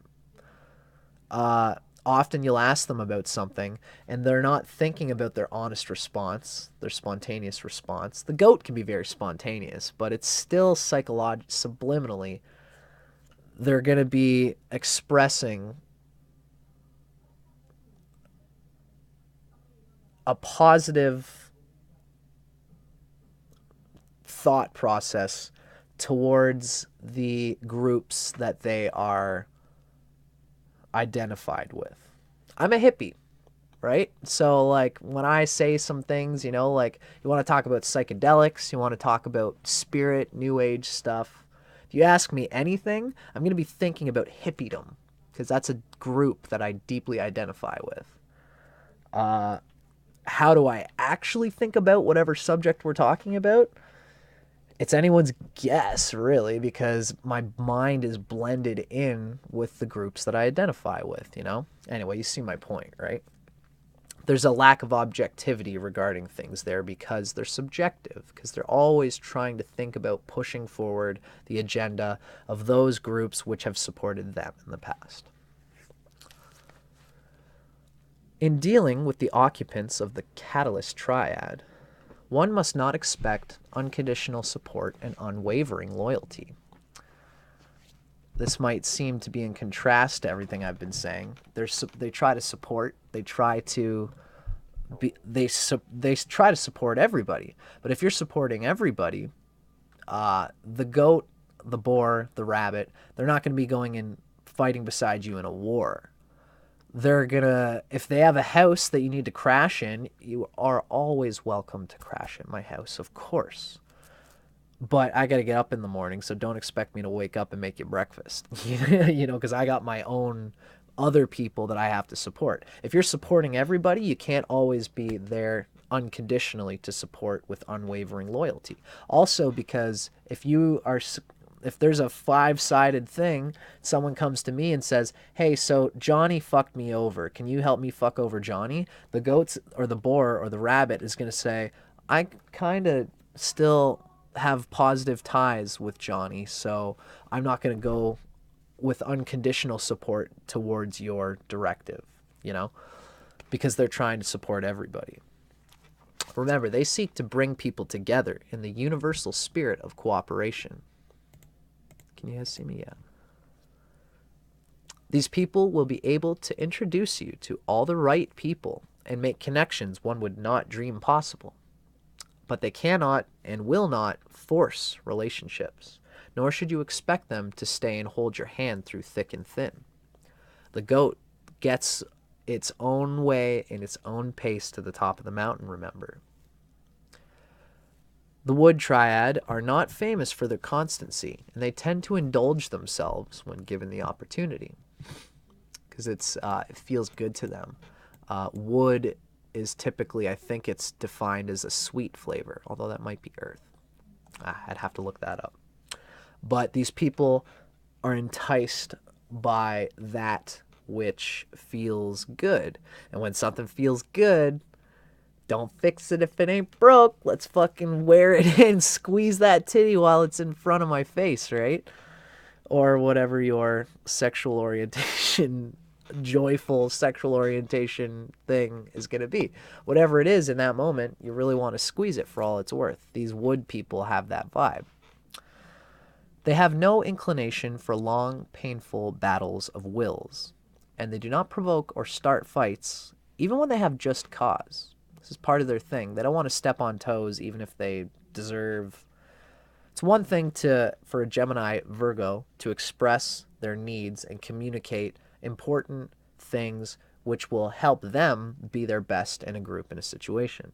But if it's just barking for the sake of barking to actually step on someone's toes, like Gemini is sparklingly critical in a witty way, but they don't really want to hurt anybody. They are sparklingly critical, and they'll tease like fucking crazy, but they tease in order for you to feel like you can be teased without getting upset. Oh, come on, why are you being so upset about it? Come on, what are you being so tight ass for? I'm just squeezing your nipples, you know. True to their peaceful natures, they make good arbitrators and referees, good mediums for any group, typically, except for like the metal triad. If you got one person in a metal triad talking with like anybody else, the wood person will be cut by the metal, and they will feel that. The wood people do not think in the right way for the metal triad. That's always a thing. Because the wood triad finds it easy to understand and identify with others, and they're not too competitive or combative in their approach, they are most likely to succeed in getting everyone to join forces with them, because their unitary consciousness has been on everyone's side, even when there are sides to be taken. In the long run of things, lots of people, it's like you're 50 years old and you're with a group of people who have been switching sides in different group orientations all this time. You know, if you're an ox, you know that ox isn't a good example. Let's say if you're a rat and you know that horse has always gone against you because horse has adamant opinions, just like the rat has adamant opinions. They're opposite to each other. The rat gets to be 50 years old and everyone else is at this certain age, and the rat is thinking, who has been on my side the most? It's probably going to be either, you know, dragon and monkey tend to always be on rat's side too, but even they are culturally critical. They think critically about even the friendship that they can have. Like rat and monkey and dragon love each other because they're no holds barred, objective and penetrating and fighters and martial artists, and they respect each other for it. But they'll fucking fight, and the only way they know they'll respect each other is if they fight each other and get it out. They're like, okay, you're really honest about your thing. All right. It's not, I don't agree with you, but I respect you. That's what rat, monkey, and dragon have with each other.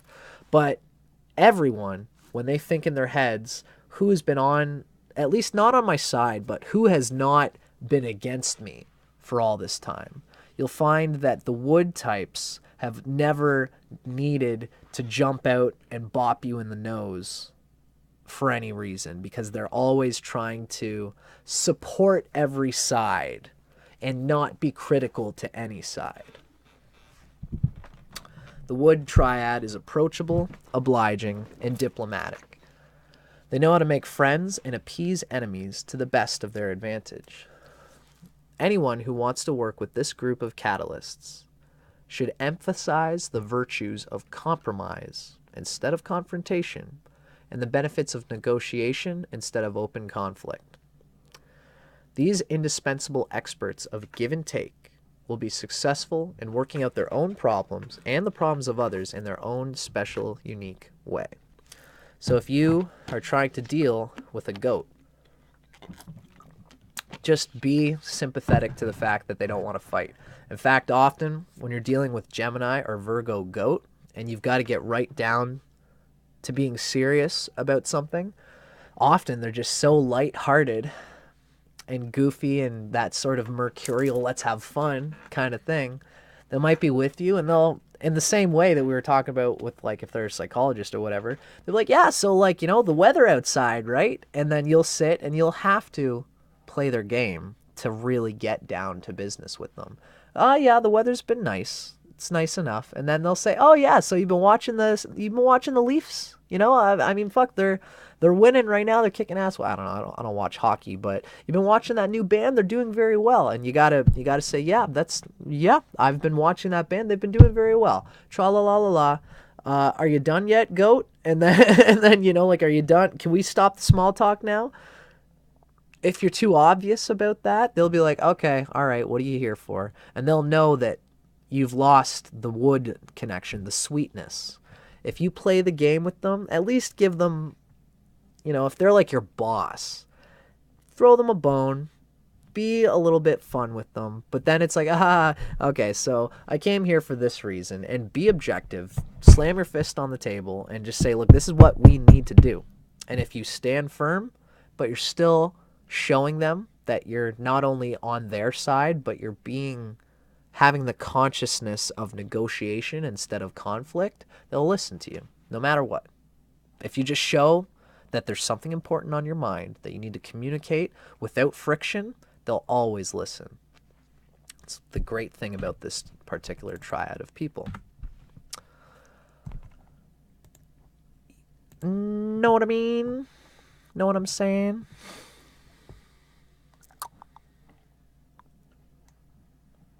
Beauty. All areas. 60s, 70s, 80s. My favorite 90s rock and roll. Cool. Who's my favorite 60s, 70s, 80s, 90s band? Probably out of all of them is Led Zeppelin. I'm just the fucking old style fucker like that. Goosey. I'm just crazy about Led Zeppelin and the Doors. Those are probably my two favorite. And the Beatles. All from 60s, 70s, same sort of era. I like Motley Crue in like the 80s. And like, I don't know, there's a few names I could think of, but Zeppelin, Beatles, the Doors are always going to be my three favorites. Thank you for asking, Goosey.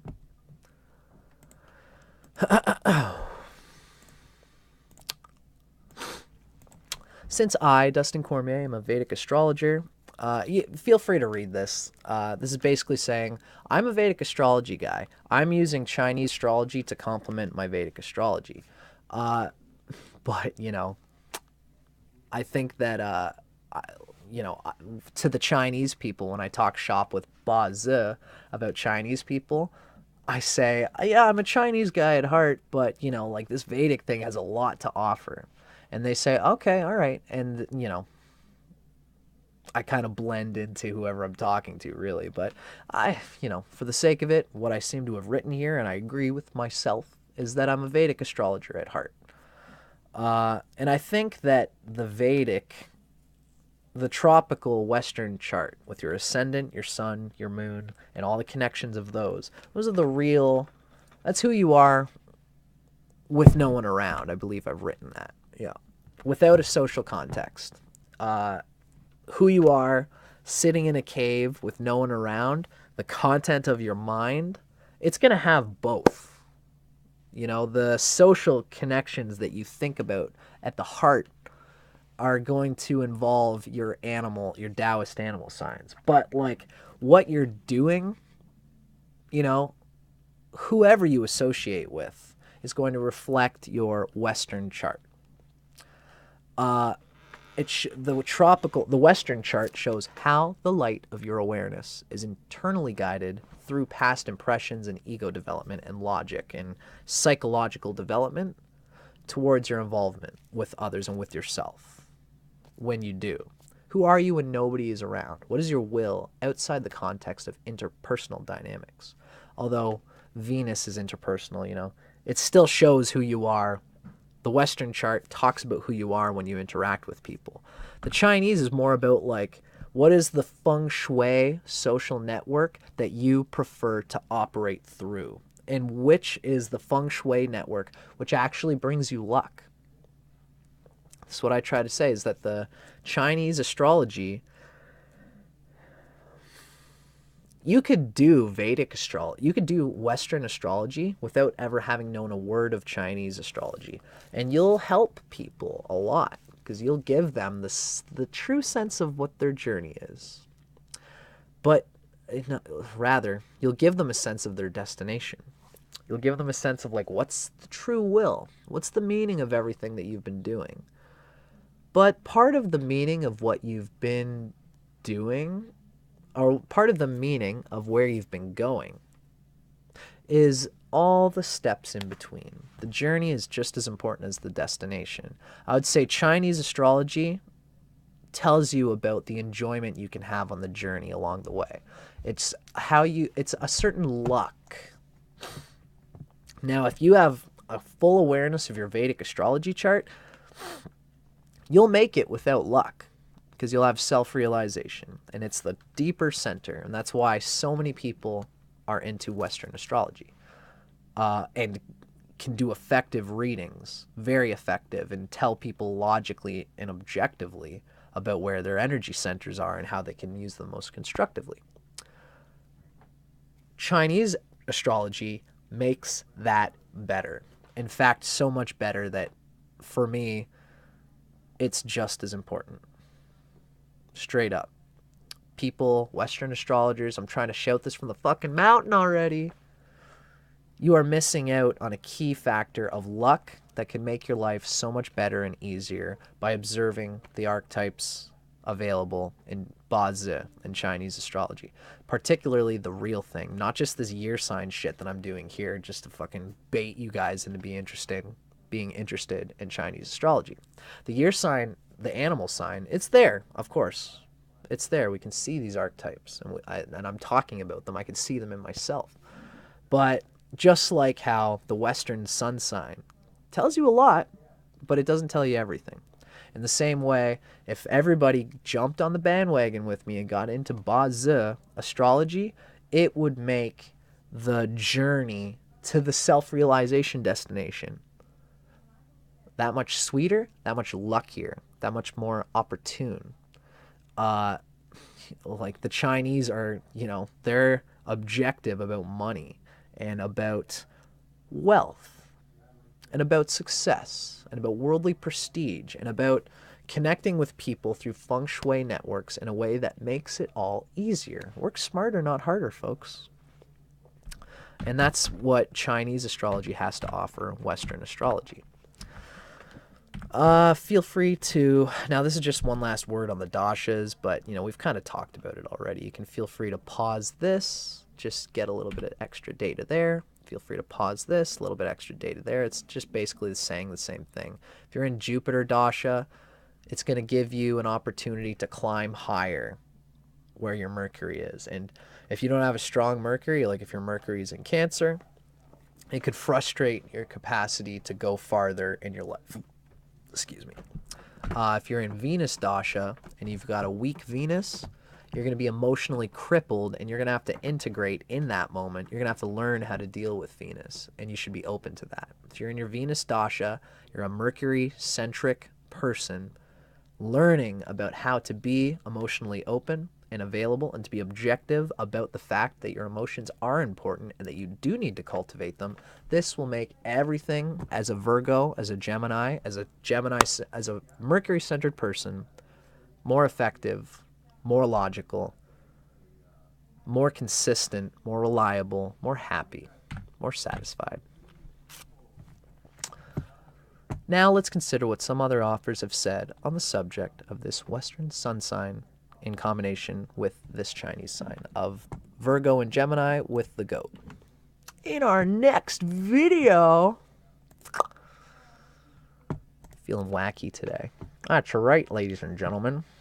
I'm going to peek at one last, just going to check if we've got any last comments to read on. Oh, hi, fella. I got a big kitty cat. Hi. You want to come up and say hello to the world? Come on, Boyle. Come on. Come on, Boyle. You being a slut right now? He's a slut for attention just like me. The kitty apple don't fall far from the human tree, I tell you what. Okay. What's up, Boyle? So, ladies and gentlemen, that has been, thus far, my all-encompassing episode of Virgo and Gemini Sun coming through the nature of the year of the goat. Now, if you feel like staying tuned to this live stream, I'm going to end this video, and then I'm going to create another video. And in our next video, we are going to talk about specifically about Gemini Sun, only Gemini, not thinking about Virgo. We're going to deduce, talking specifically about the nature of Gemini coming through the nature of the year of the goat. And then the next one, we're going to talk about Virgo. Thank you so much for watching, ladies and gentlemen. I deeply love doing these videos for you. I love just doing it, and I guess I'm thanking the universe for the capacity, for it giving me the capacity to express a passion of mine, talking about knowledge and education and astrology and all these things. Thank you to Lakshmi for bringing this to me, and thank you to all you ladies and gentlemen who make me feel even better about this great opportunity of mine by actually watching, contributing, being a part of the conversation, being a part of the comments after. I'm always welcoming all these things because, as I always say, come on, you fucker.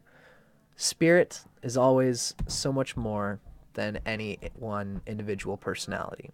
Connect with me, ask me for my email, ask me to show my tits, and I will do it. Come on, Boyle. Yeah, I did just say that, didn't I?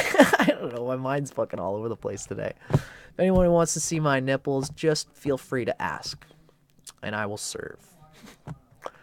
Thanks, folks. Hopefully when I do this next video, I'm not going to be such a slut about it. I'll see you guys again. Check me out right now. We're about to do Gemini Sun coming through the year of the goat.